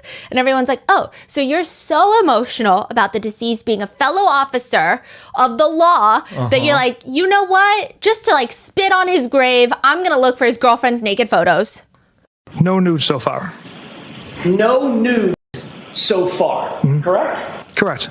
And who was he texting those messages to exactly? The trooper trolls. This one specifically, Buchanan. That is crazy. Let's say there are photos. You think he would just share the photos then? Yes, because he said no nudes so far, and one of the other troopers that's not on this wall yet, he thumbs down the message as in, like, disappointed. Oh my God. Like, darn. Proctor's sheer shamelessness makes my head spin. On the stand, Proctor has to read his messages out loud. He tries to read them in the most casual tone, not unlike Brian Haha Higgins. I said, haha, how did you get my digits? Haha, I'm shy. And I said, haha. I said, haha. I said, haha again. And he's just like trying to act as if he's reading off the Cheesecake Factory menu. But I don't think that there is in any way in which he can cadence, delivery his way out of these words that he texted. He reads, and this is in reference to him talking to his high school buddies, why he's not investigating the homeowner. High school buddy, that's a friend. Yeah, these are friends. So he's got They are multiple not- group chats. Okay, so these are civilians. Yes. That's asking Proctor about this case investigation. Yes. He writes, from all accounts, he, aka Brian Albert, didn't do anything wrong. She's a whack job, cunt. From all accounts, he didn't do anything wrong. She's a whack job. Auntie Bev stops him. Auntie Bev says, So don't spell it. You have to. So these are your words, Trooper Proctor? Yes, Your Honor. Go ahead and say them. Yes, she's a babe. Weird Fall River accent, though. No ass. friend responds, not newsworthy then. Good, no ass bitch. Proctor laughs in the group chat. The friends say, this is not newsworthy. Yeah, because she has no ass. And then he goes, No, another friend says, good, no ass bitch. Like, good, she's going down. No ass bitch. And Proctor is like, haha, that was comedic gold. Proctor laughs in the group chat, which if you're the lead investigator on this case and Amanda is found deceased outside another man's house, but you want only to investigate the girlfriend because she's a whack job, that's terrifying. But Proctor is like, no, listen. The compelling evidence against Miss Reed at this point indicated that Mr. Albert had nothing to do with Mr. O'Keefe's death. The rest of the unprofessional and regrettable comments are something I'm not proud of and shouldn't have written in a private or any type of setting. Side note, Proctor has multiple group chats going on, all of which is a cesspool of derogatory comments being made. One, like I said, is with his high school buddies, his friends, and then another one, which is his work colleagues, including his supervisor. This one right here, Buchanan. Proctor sends his buddies pictures of, this one is back to his high school buddies, of Karen Reed being escorted from the State Police Milton Barracks. His friend asks, is this chick a smoke? Nutbag, as Chief would say. Chief, maybe, referencing Tully. Tully's the big boss. It's Tully, Buchanan, Proctor in the chain line of order. Yes. So Tully is the top dog, and then goes to Buchanan, and then goes down to Proctor. Yes. And Tully calls her a nut job? It's alleged that he's referencing Tully. Okay. He could be referencing Berkowitz, but that's not his chief. But his official title is not chief. But somebody, so one of the officers, top dogs. He says, I also respond with, she's got a leaky balloon knot, leaks poo. Lally asks him to explain that. To Miss Reed's some medical conditions there. Again, unprofessional comments I should not have made. These juvenile, unprofessional comments have zero impact on the facts and the evidence and the integrity of this investigation. They said these are unprofessional comments, but they absolutely do not detract from the integrity of the investigation or the facts and evidence of it. What's crazy is I did see a few netizens agreeing with Proctor, with one writing, a cops group chat with friends proves what now? Another says, just imagine all your personal messages on display. Another casualty of Karen the narcissist. Go to jail, Karen. They continue to talk about Karen Reed in Proctor's group chat, if she's hot enough to get away with the crime, to which Proctor responds, zero chance she skates. She's fucked. He also responds to if she's hot. He says, if you like women who shit themselves. To which to the jurors, he's all, again, a regrettable comment I made about Miss Reed's medical condition. Proctor's testimony is a painful series of regrettable messages. Some netizens believe that he's only started regretting them because he's been caught.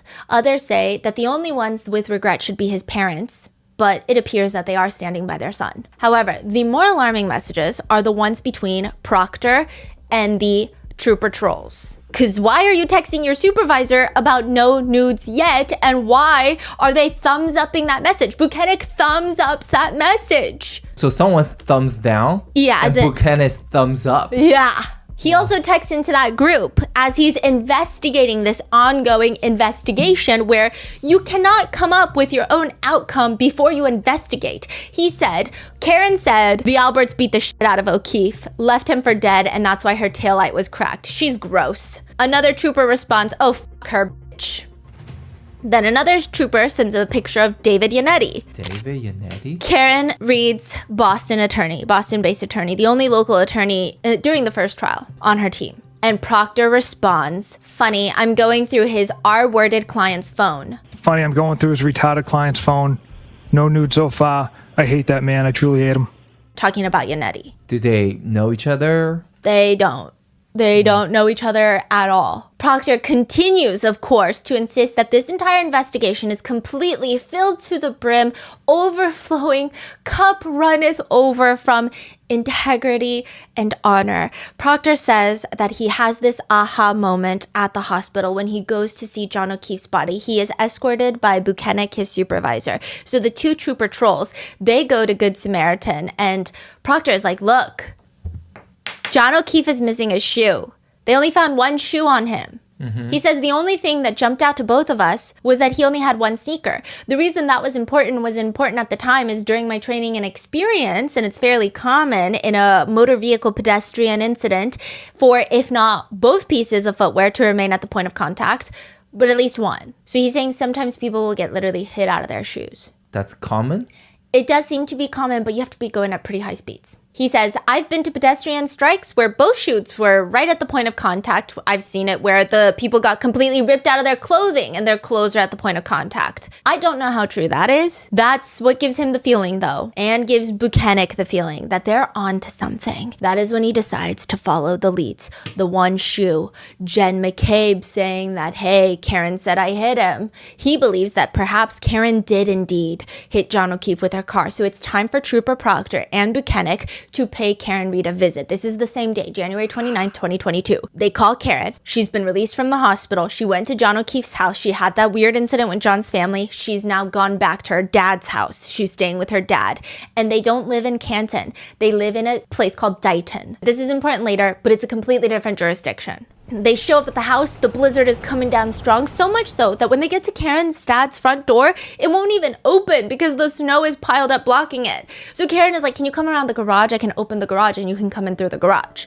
That's where she lets them in, and both Proctor and Buchanan testify. As they're passing Karen's Lexus in question, Proctor states, it's not just shattered. A significant chunk is missing from that taillight, the right rear taillight. So the passenger taillight in the back had large pieces missing from it. Proctor says, we were very confident. We knew what had transpired, which was Karen Reed backed her vehicle into John O'Keefe. They're actually so confident that before they even get to Karen's dad's house and lay eyes on this car, potentially I could understand if they see the car and they see large chunks missing and they're like, hey, I think she hit him with the car. I could maybe see that.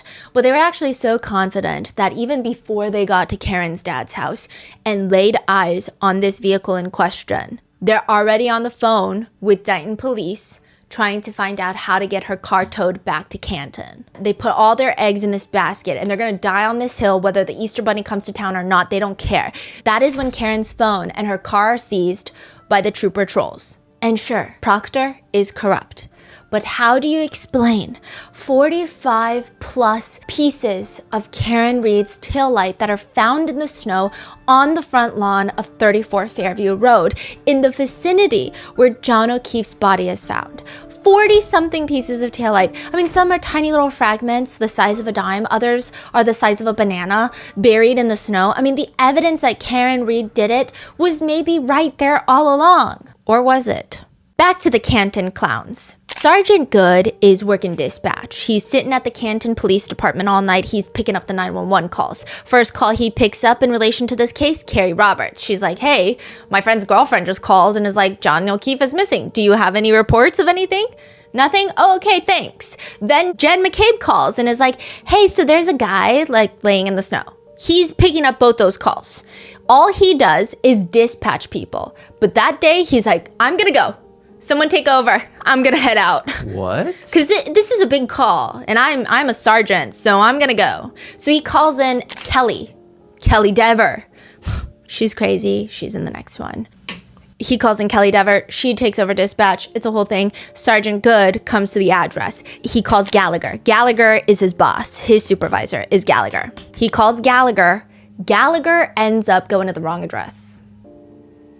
It's either suspicious or it's stupid. That's how I sum up every law enforcement decision in this case. It's either stupid or it's suspicious because nothing is ever making any sense here. I don't understand anything. He ends up going to the wrong address. And then he's like, you know what? I'm not even gonna go there right now. I'm gonna stop by the Canton Police Station before I head over there. So he grabs himself one of those reflective jackets because it's dark outside. He doesn't grab anything else, like an evidence bag, anything, just a reflective jacket. He shows up at the scene. Sergeant Good had already called for another person, Officer Link, Michael Link, to show up. So now it's the 3 Canton clowns that are there. Okay, there's 2 other Canton officers there, but they're lower rank and they're not as pertinent to this case. We talked about them briefly in part 1 where they just talk about what they heard, what they didn't hear, and the situations.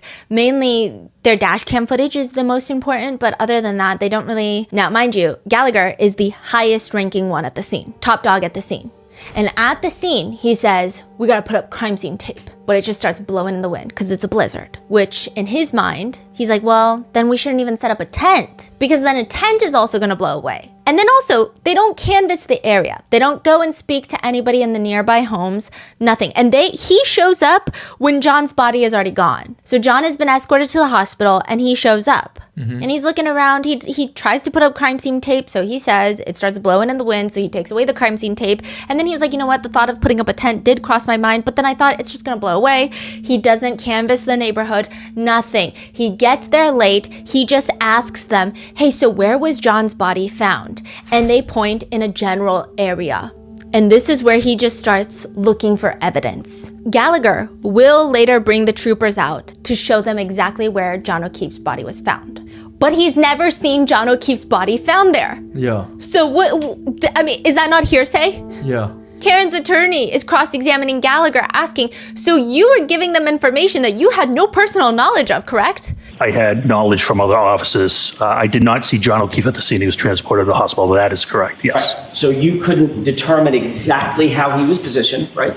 Not precisely. From head to toe, right? Not precisely. Where his arms or his hands were? That is correct, yes. He's a 6'2" man, correct? I don't know. You don't even know that? I don't know his size, no. And the details matter in a case like this. Any investigation, the details matter. Sure they do. Accuracy is vital in a homicide investigation, correct? Correct. So the 2 initial Canton officers, Seraph and Mulaney, I believe, they are the ones that tell Sean Good and Michael Link where the body was. And then they tell Gallagher. Gallagher tells the troopers.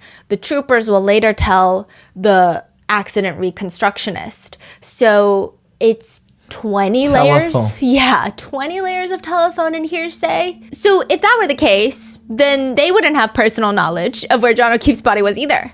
Not to a precise location, yes. So they're all talking about where John's body was, but none of them have seen John's body there.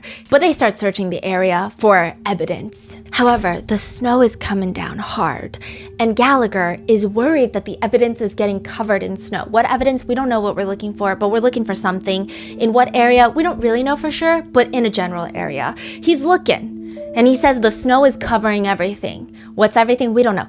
Gallagher thinks that the idea of using a rake or a shovel is probably not great because he could inadvertently break something. What is something? We don't know. So the ever cautious, ever intelligent Gallagher decides that he's going to use a leaf blower to get rid of snow to uncover the evidence. He says the leaf blower is much better control.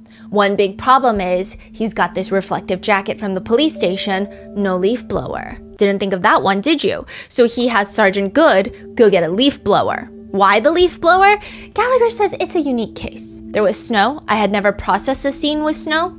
Side note, this man has worked in this area for 30 years. You've never processed a single scene in Massachusetts where there was snow? I had seen a leaf blower used in the snow, and it's quite effective at being controlled. So that's why it was readily accessible. The scene was debilitating as we were on the scene with the weather. Snow was piling up, and I thought that this was the best method at the time, which people think he's crazy. He's asked by the prosecutors later, was it successful? Very. I started with a low speed and began whisking away the snow, and then I saw how it was uncovering these pink spots, which were becoming a brighter red. There's a video of him using the leaf blower to get rid of the snow. They've got the weirdest photographic evidence of things that don't make sense. Wait, someone recorded him at the crime scene, but there's no like photos? A lot of the evidence is photographed, but it's photographed in a way where you have no idea where on the lawn it's found. You just see snow and grass. So you have no idea in what area, in what vicinity. You don't even know where John's body was found. So like, really, what are we doing? We don't know anything. This could have been found on the surface of Mars. It could have been found in New York City. We don't know. I mean, obviously we know it's not, but he says, see, it removes the snow. I was removing the snow layer by layer, and right here is when you can see it exposing the cocktail glass. You're going to see red spots appear as I remove it layer by layer. Those pink spots start to turn to be dark red spots, as you can see. We can control it. We were concerned, but it worked.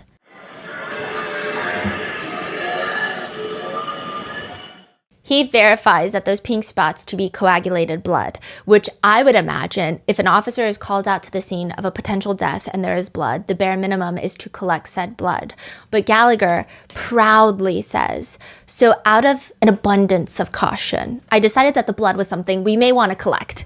But Gallagher only has his reflective jacket, and now he's only got a leaf blower. How is he going to collect his blood samples? They run across the street to another house. Tom Keller is the neighbor right across the street. He is another Canton cop. In fact, he's only second in command after Chief Berkowitz. He's the deputy of the Canton Police Department. He is Gallagher's boss. He just knew, oh, that's Tom's house right there. Let's go. Let's go there. They run to his house. They say, hey, we saw some blood, and out of an abundance of caution, we may want to collect the blood. They go back to 34 Fairview with a stack of red Solo cups, plastic cups that you typically drink beer out of. Gallagher says that his genius thought behind this was they were plastic, they weren't going to leak, they weren't going to get soggy, they were large, I needed a small sample. My thought was because it was frozen and coagulated that we could collect it, transport it, and transfer it to the crime lab, who could extract the DNA however they saw best fit. He's asked later by Attorney Jackson, like the Solo cups that you see at backyard barbecues, they hold liquid terrifically. We utilized cups, plastic cups. Those were red Solo cups, right? That's correct. The same kind of red Solo cup you drink beer out of at a barbecue? Yeah, sure, you could. They're also not sealed, correct? They are not. Which Karen's attorney is confused. So what you did instead was you gathered red Solo cups from a neighbor. You unsterilized and scooped up the snow with what you thought the blood was and just carried them back to the truck? Nope, we took 6 samples, individual samples. Our philosophy was we'll let the crime lab extract it the way they best see fit. Those 6 samples were bagged and then transported back to Camp Police Headquarters and placed into evidence. Which is basically what Jackson said, but like make it LinkedIn font. It doesn't make sense. I mean, I feel as if an internet sleuth that cops like to look down on would have made smarter choices in regards to evidence protocols. This feels like a Home Depot dad coming across a baby stray animal that they're trying to take in, DIYing the whole process on the front lawn, which even Gallagher knows he's goofy. Oh, and another side note, I'm so sorry, before we move on, Tom Keller, the deputy, never goes out to investigate. Deputy of the Canton Police Department, another cop is found dead right across the street. Brian Albert never comes out to see what's going on in his front lawn. Tom Keller never comes out. What's going on? And he's the one that deleted his Ring footage, or no? Well, he says along the lines of, and it wasn't Ring, there was like a whole argument. It's like a different company called Arlo, and everyone's like, that's not the point. You know what the point is. But all the Canton cops are like, well, first of all, it's not Ring. It doesn't get that in the security footage, so it just rewrote itself, because you know how every day it just rewrites itself unless you save the footage. And he basically knew that it wasn't going to cover that area, so essentially it gets deleted. This is who's running the town. Even if it's not covering that direction, they will pull the footage even from like down the street. They will. Because they were trying to see who drove by at what time. In regards to the leaf blowing, Paul Gallagher says, I thought someone may wonder why I decided to use a leaf blower, so I wanted to demonstrate the effectiveness. That is why we have a video of it, because even Gallagher knows that he's goofy. The video is bad. You just see him leaf blowing directly onto droplets of blood in the snow because that's precisely what you would want to do in a crime scene. That is when they bring back to the police station 6 solo cups filled with melted snow, debris, and blood. Those 6 solo cups, by the way, are placed in a wide open brown bag, like a grocery bag. And it is a grocery bag. It says Stop and Shop on the side of it. And that is also left all the way open and brought back to Canton Police Station. They find that day, along with that, pieces of glass that seem to belong to a cocktail glass, a drinking glass. And they bring those back to the police station. They put the blood in the evidence refrigerator, which the snow will presumably melt pretty instantaneously if it had not already. I would nickname this guy Goofy Gallagher. If anything about this case were actually goofy, but it's more terrifying than anything. And he is so serious when he tries to justify all the insane things that he's done on the scene. Why do you use a Stop and Shop bag? He's asked by the defense. They're basically the same thing as an evidence bag. I don't know where the bag came from. I was in a personal vehicle at that point. Sergeant Lank was also in a personal vehicle. He tries to argue that the Stop and Shop bags are similar to evidence bags. Quote, if the bag were upside down, you wouldn't know it. It didn't say evidence on it. I'm not sure where the bag came from, but our evidence bags are pretty much the same thing. The defense attorney is like, but it's not the same thing. It's not the same thing, and that's why evidence bags are much more expensive, isn't that right? They're not quite the same, are they? No. And obviously, the bag, it goes without saying, is not forensically sterile either, correct? Most bags are not sterile. Later, Sergeant Lank, this guy, besties with Chris Albert, we're getting into that later. He says, he's looking at the picture and he says, it looks like a Stop and Shop bag. It might be an evidence bag. The defense attorney is like, it literally is not. It's a Stop and Shop bag. No, it looks like a Stop and Shop bag. But actually, it looks like an evidence bag. It just doesn't say Canton Police on it. It says Stop and Shop. But it does look like an evidence bag. It's the same thing. That's a grocery bag. It is. And that's exactly what our evidence bags look like. So that's what I thought it was at first. Right, except it doesn't say anything about evidence on it. It says Stop and Shop, correct? Correct. What do you think's in that evidence bag? I'm sorry, Stop and Shop bag. I'm not sure. And it's the seriousness on the stand for me. At one point, they say, we did not document which scoop went into which cup. Which scoop of snow and blood went into which cup. It's freaking crazy. Netizens are going insane. They're writing, imagine the embarrassment. Who collects evidence in beer pong cups? Another one writes, wonder if they put urine samples in Slurpee cups. One says, the Stop and Shop bag evidence is so abysmal that we can't help but wonder if they have a Stop and Shop deal. So you're saying they collected, quote, blood into 6 cups and some glasses? Yes. What about the cartel light? Did they collect those? There was nothing. Well, you'll see. What? You'll see. Now, mind you. That's ridiculous. This guy right here, Gallagher, made $322,389 that year. $320K. Mm-hmm. Is he just a cop? What is no, he? He's a lieutenant. They make that much he's a state. Wait. No, he's a Canton cop. Canton cop? Yeah. 320K? Yeah. Is that average? That doesn't sound right. It sounds like a lot. How do we know that? It's public record because they're cops. Is everyone making that? No, but he's pretty high ranking. Officer What? Lank also gets promoted. He ends up making, I think, almost $250,000. 200-something thousand. And this is how they are investigating. I'm sorry, if you're getting paid together, just you two are getting paid $500,000 on taxpayer money, you better know how to collect evidence. And you're saying there's not a single piece of car tail light that they found? The timing is very important in this, keep in mind. Later, another forensic expert is testifying about something completely unrelated. Well, not completely unrelated, but she is testifying about dog DNA, and we're going to come back to this. But the defense uses her cross-examination to just randomly ask her about forensic processes. And they ask her, so you wouldn't you wouldn't use plastic to get blood. She's testifying about sterile procedures. Everything we use in our lab is sterile. All of our tubes that we would use, or once we do a collection, we put it in a tube for the extraction process. Those tubes are autoclaved and they don't have any contamination. They're sterile. So you wouldn't use a solo cup. At this point, she just looks at him and goes, I'm sorry, what? They are sterile. You would use a solo cup. I'm sorry, what? Objection, Your Honor. Solo cup. The objection sustained. She looks genuinely confused and concerned. And he is so proud of this. That is correct. Side note, Gallagher has also worked with the DEA, the Drug Administration, for 15 years, which some netizens believe add to this.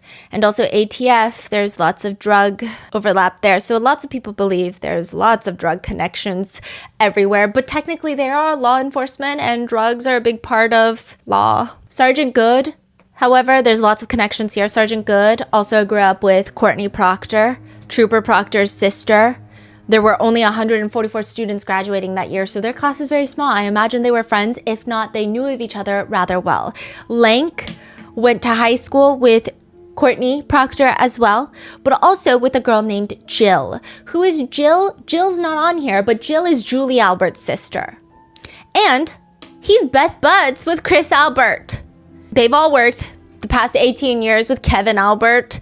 They also work in the same office as ATF Brian Higgins. And this is what's crazy. These are the Canton cops that actually go into 34 Fairview at the scene. Gallagher and Lank walk into 34 Fairview to talk to Jen McCabe. Later, Trooper Proctor will go to Jen McCabe's house to talk to Jen McCabe. But this is the first actual interview. And this is after they recuse themselves, or they're thinking about recusing themselves. And they talk to Jen McCabe, they talk to Brian Albert, they don't search the house, they don't ask to search the house, but they're inside the house, and it's just weird. They don't write a report memorializing the conversation or really anything, especially Gallagher. And his whole excuse to all of that is just, well, I don't write reports. I'm the supervisor. Why would I write a report? That's not my responsibility. That's for the losers like Link. That is correct. That's the vibe. And they're just letting everybody talk to everyone. At this point, everyone in the house, a lot of these people have stated there was a morning meeting. A lot of people were at 34 Fairview that morning, and we're going to get into these two a little bit later. But just to give you a recap, throughout the morning of 34 Fairview, lots of people stopped by. Already inside the house were Brian Albert, Nicole Albert, and birthday Brian Albert Jr.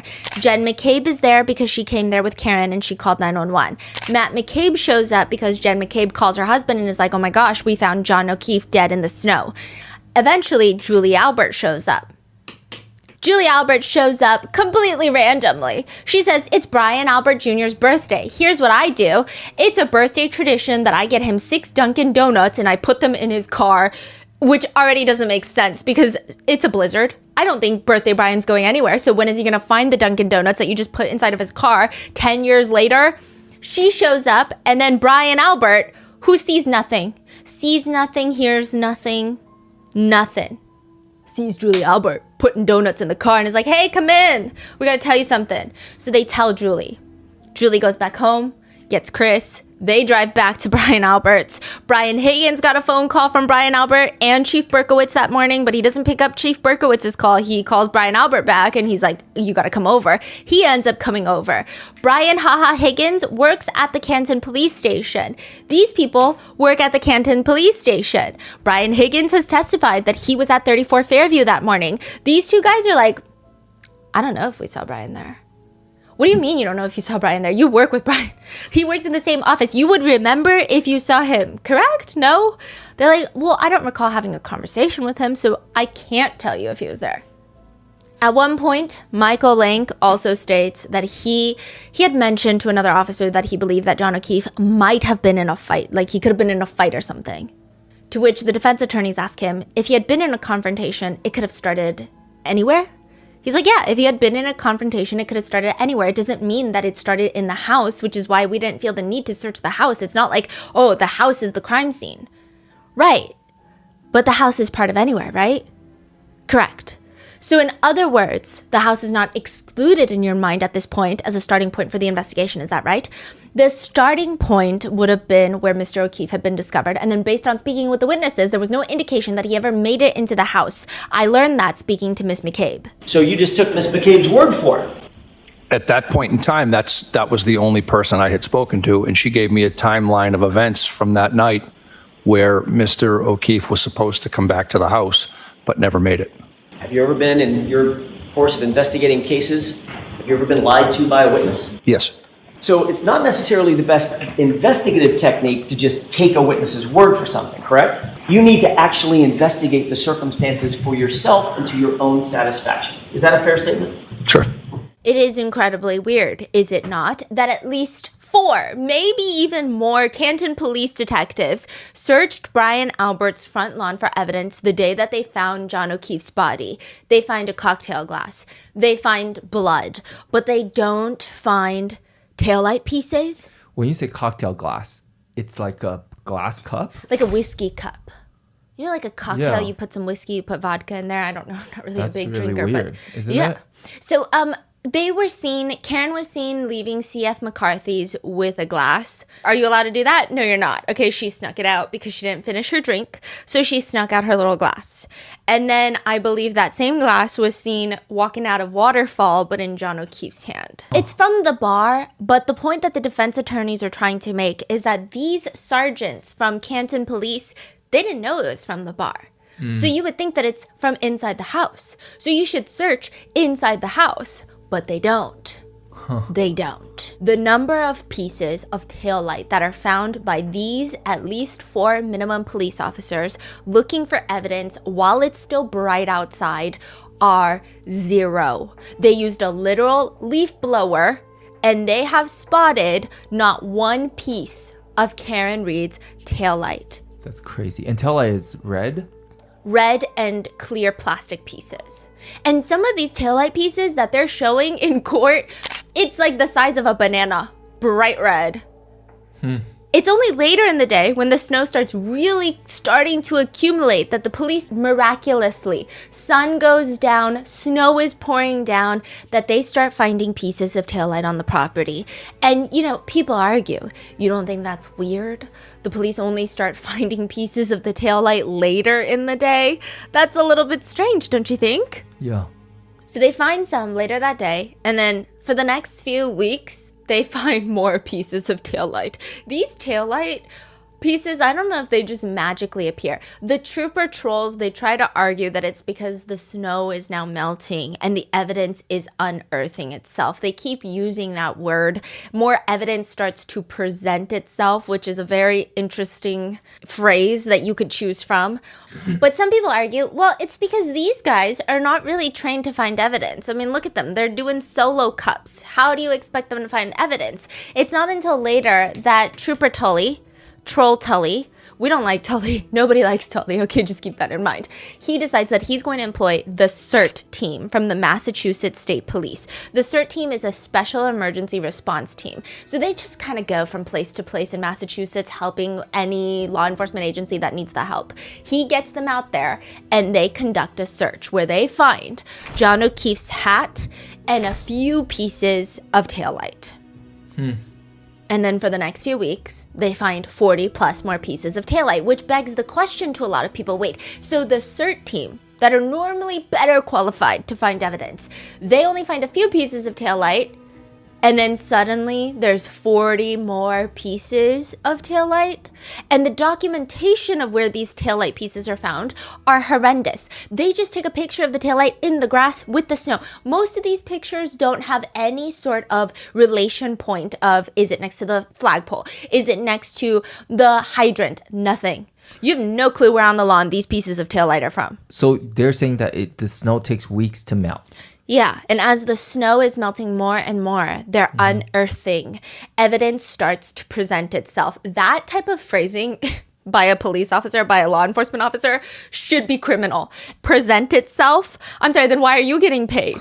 It's crazy. Now, Prosecutor Lally asks Proctor where the taillight pieces are found. He's not even asking for exact locations, which is what you would imagine would happen in an investigation. He's asking, generally speaking. Proctor does a full-chested sigh.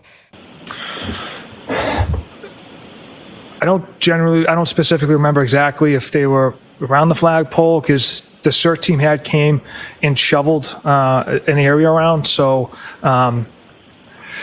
that stuff had melted first because there was a lot less snow, and then they created more piles. But as far as the general area was by the flagpole and fire hydrant, it wasn't like on the other side of the property. It was in that general area. Nobody disagrees with the fact that these are pieces of taillight from Karen Reed's SUV. That is a fact. They just argue how and when it got there. Now, just to give you a bit of a timeline on this, evidence starts to present itself starting the night of January 29th. John is found at 6 in the morning. By about 6 p.m., taillight pieces are found.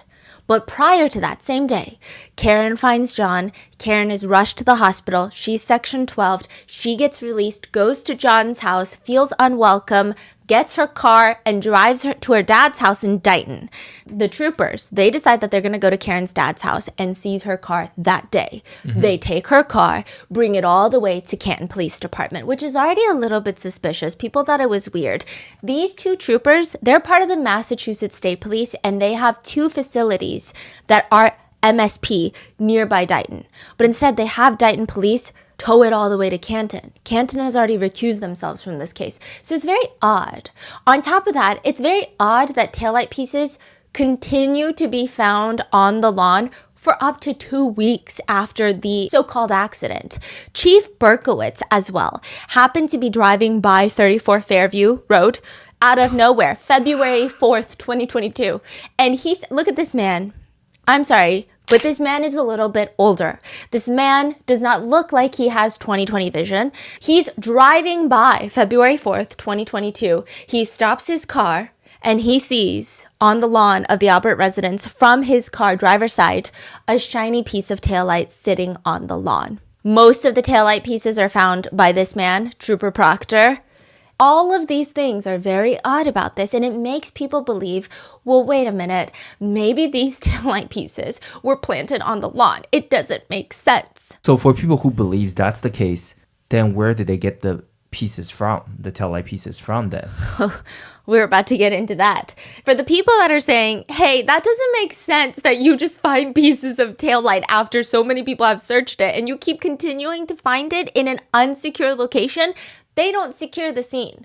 This guy, Buchanan, he's like, well, no, it makes total sense. In fact, it's common sense. He says, well, common sense will dictate that if an item is found on the grass and there's snow covering that item, it would have to have been placed prior to the snow accumulating. So if an item is shoved into the snow, it'll be exposed as the snow melts prior to reaching the ground level. He's saying there was snow on top of it, and that's why we didn't find it immediately. And it makes sense, okay? So they tow her car. They also investigate the scene. They find more taillight pieces. Except it doesn't make sense at all, because this man hits the stand. His name is Sergeant Nicholas Barrows. He has zero connection to the Canton Police Department. He works instead for the Dighton Police Department, which is the jurisdiction that resides over Karen's dad's house, where the car is seized. He showed up to Karen Reed's house too, because he's working in cooperation with Proctor and Buchanan for towing Karen's car. He testifies on the stand. I saw that there was some damage to the right rear taillight. To my best ability and recollection, that taillight was not completely damaged. It was cracked and a piece was missing, but not completely damaged. When you say a crack, do you mean a piece missing? A piece was missing. A piece maybe about 6 inches big, maybe about 2 inches wide. He's shown a picture of Karen's Lexus from Sallyport. So this is a picture that the troopers have taken. And he's like, that is the car. Yeah, that's the black Lexus. But that's not the taillight the day that I was there at Karen Reed's house. You're shitting me. He said it's not. He's asked, is this the condition of the right rear taillight when you showed up at the house on the afternoon of January 29th, 2022? Absolutely not. What's different about this photo, sir? The taillight is completely smashed out. He's saying the right side chunk is completely missing. That was not the case at Karen Reed's dad's house. None of this, the middle section is missing. That's not the case either. I mean, Dighton PD are the ones that towed Karen's truck back to Canton Police Department. But they don't have records of what the condition was, right? There's no photos, there's no comparisons. There's a photo, but it's not a great quality photo, and there's snow all over both taillights. Canton Police and the troopers are arguing it's missing. You just can't really see it because the snow is covering. Nicholas Barrows is like, bro, I was there. Yeah. I was there. That is so crazy. But the troopers are also saying, I was also there, and it was just like that. So when Barrows saw that, he said there's only a 6x2 missing. Yes. That's it. That's like pretty small, right? Yeah. In the photos, the whole thing is missing? Like a good chunk of it is missing. A lot of the red parts are missing, and they try to argue that's why when she presses the brakes, it's not even lighting up red at that section. They're trying to argue lots of different things. The whole thing is weird. Now, another question is, why did you take it to Canton Police Department on top of what Sergeant Nicholas Barrows is saying? It's just getting weird.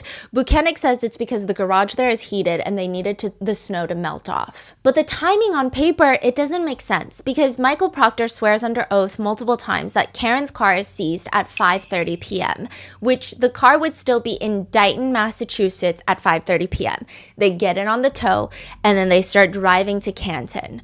The first piece of taillight was found at 34 Fairview Road, maybe at like 5:45. It doesn't make sense. They wouldn't even have had time to get to Canton Police Department to park the car in Sallyport.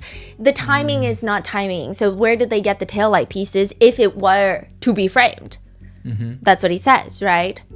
I mean, how could he possibly plant evidence if he can't be at two places at once? But that's not true. And Michael Proctor doesn't know that Karen knows it's not true because he doesn't know that her parents' home have cameras. The car was seized at 4:12 p.m. And it's not just Karen's cameras. The Dighton police, the ones that towed the car, they state it was towed at 4:12 p.m. That's an 80-minute discrepancy there. He just made up a time, Michael Proctor? He strategically made it so that the taillight pieces could not have come from him because he wasn't even in Canton. The car wasn't even at Canton Police Department. So you're saying he lied about the time? Is that correct or no? I don't know if I want to be the one to... You know what? I'll say it. I don't like this man. I think he lied. I think he straight up be lying out of this mouth right here. So was he confronted by the actual time? Yes. And you originally claimed that that seizure took place at 5:30 p.m. Is that right? Correct. The fact of the matter is, that was false. The car was not seized at 5:30, was it? 4:16 p.m. Right. An hour and change, an hour and 18 minutes, hour and 20 minutes earlier. Is that right? Yes. Did you ever seek to change or amend a false statement about the time? When I incorrectly transcribed the times, it was on the first affidavit I had written. And then as I continued to write other search warrants, I used that as a template. So I never caught it on the first one, and that's the reason those times are off on the other affidavits I had wrote. So the first one was false, and then every single one after that was false too. There was just an incorrect transcription of time. An incorrect transcription of the time. Would Yes. you call that, I don't know, a Scrivener's error? Objection. Ask it differently. Sure. Was it a typo? Yes. It was a typo. So you got the 4 wrong, you got the 1 wrong, and you got the 6 wrong. And those turned into 5 and 3 and 0, right? They were typos, sir. Fact of the matter is, you delivered that car to Canton PD, to the Sallyport garage, before a single piece of taillight material was ever found in this case. Trooper Proctor, is that correct? Correct. By the time that they get to Canton Police Department, they book the car. There's movement around the car, and then Trooper Proctor leaves with enough hypothetical time to drop pieces of taillight at 34 Fairview Road front lawn. But the Canton police say, hey, it is suspicious that he lied about the time. Is it not? Yes. However, we have video proof from Sallyport that shows that they never even went near that rear passenger taillight. Dighton police are the ones that towed it. If Trooper Proctor was all up on that that rear tail light, they would have said something. They're already saying something, right? They would have said it. And then when you get to Sallyport, look at here's the videos. Sallyport is the garage attached to Canton Police Station. Okay. So they're like, look at it. There's nothing here.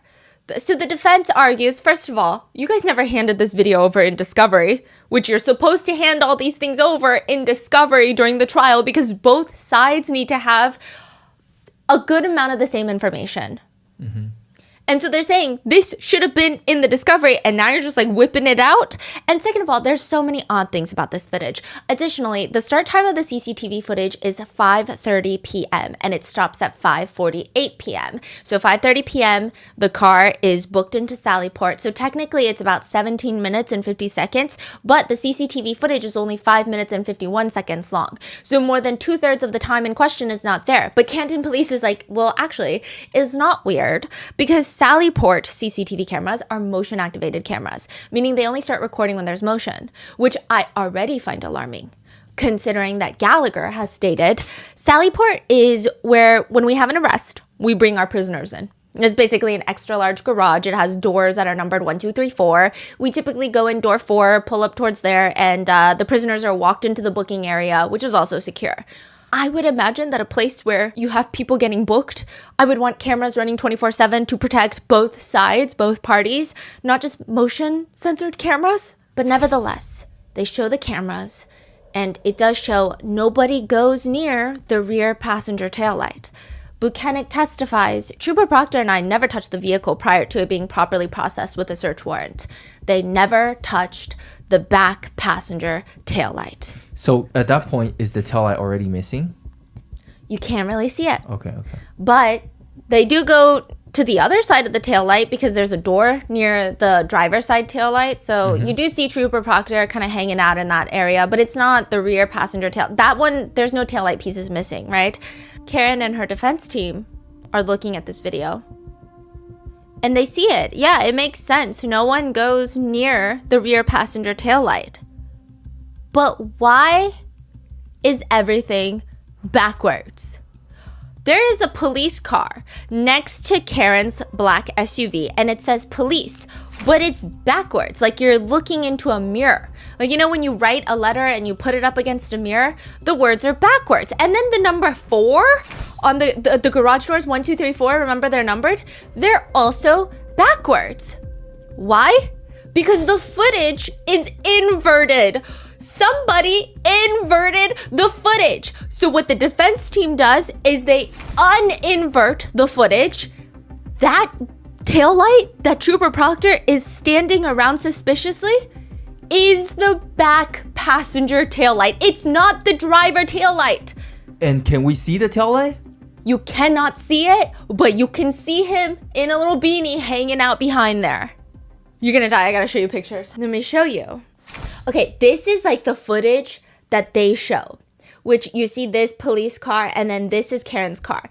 They said that this is accurate portrayal of the footage, which would make you think that this is the taillight in question, the passenger rear taillight, right? Yep. That's what it looks like. Nobody ever goes over there. However, this is the real footage. That's the driver's side taillight that nobody goes around. Oh my God. The rear passenger taillight is the other side. Oh my God. The prosecutors, they play the inverted footage. They ask Buchanan, is this an accurate portrayal? That alone is guilty. Like whoever did that is guilty. But what's even crazier is when the defense team invert the video back. They go and find other like Sallyport footage. The timestamp is also inverted. So that means somebody not only inverted the video, but they went and fixed the timestamp to make it look like it's not an inverted video. And nobody knows who did that. Everyone's like, I don't know. Someone edited the video footage. Someone inverted the video. And then, right. Oh my God. And there is a point in the CCTV footage where you do see Michael Proctor near the exact taillight in question. And then all of a sudden, timestamp jumps from 5:37:37, so 5:37 p.m. and 37 seconds, to 5:38:01. So there's like a good 20 seconds missing from the CCTV footage. And that's a good chunk of time. Let's go ahead and play it forward. Pause. Did you see any volitional movement by Mr. Proctor as the tow truck driver moved past him? Yes, it appears if that is his head, it shifted weight. Okay. Let's go ahead and play it forward. Stop. Did you see a person that appeared to morph toward the back of the vehicle? Right there. There is some anomaly there with the footage, so it could possibly be used to describe that what took place. Jackson later states, once we inverted the video and showed it to the jurors, oh my goodness, you could have heard a collective jaw drop in the courtroom. During Buchanan's entire direct testimony, he states that this video is an accurate portrayal of what happened. Not once does he mention, yeah, it's accurate, but it's an inverted video. Clearly, whoever did this thought that they were going to get away with it, that the defense would not notice. Additionally, during Buchanan's direct, he points to the guy in the back of the car as Trooper Proctor. But now that this has been revealed that it's a mirrored, inverted video, suddenly during the cross-examination, he's like, well, I can't exactly be sure if that's Trooper Proctor in the back. I can't exactly be sure who anybody really is. I mean, the whole thing is shady. The defense asks Buchanan, you were there.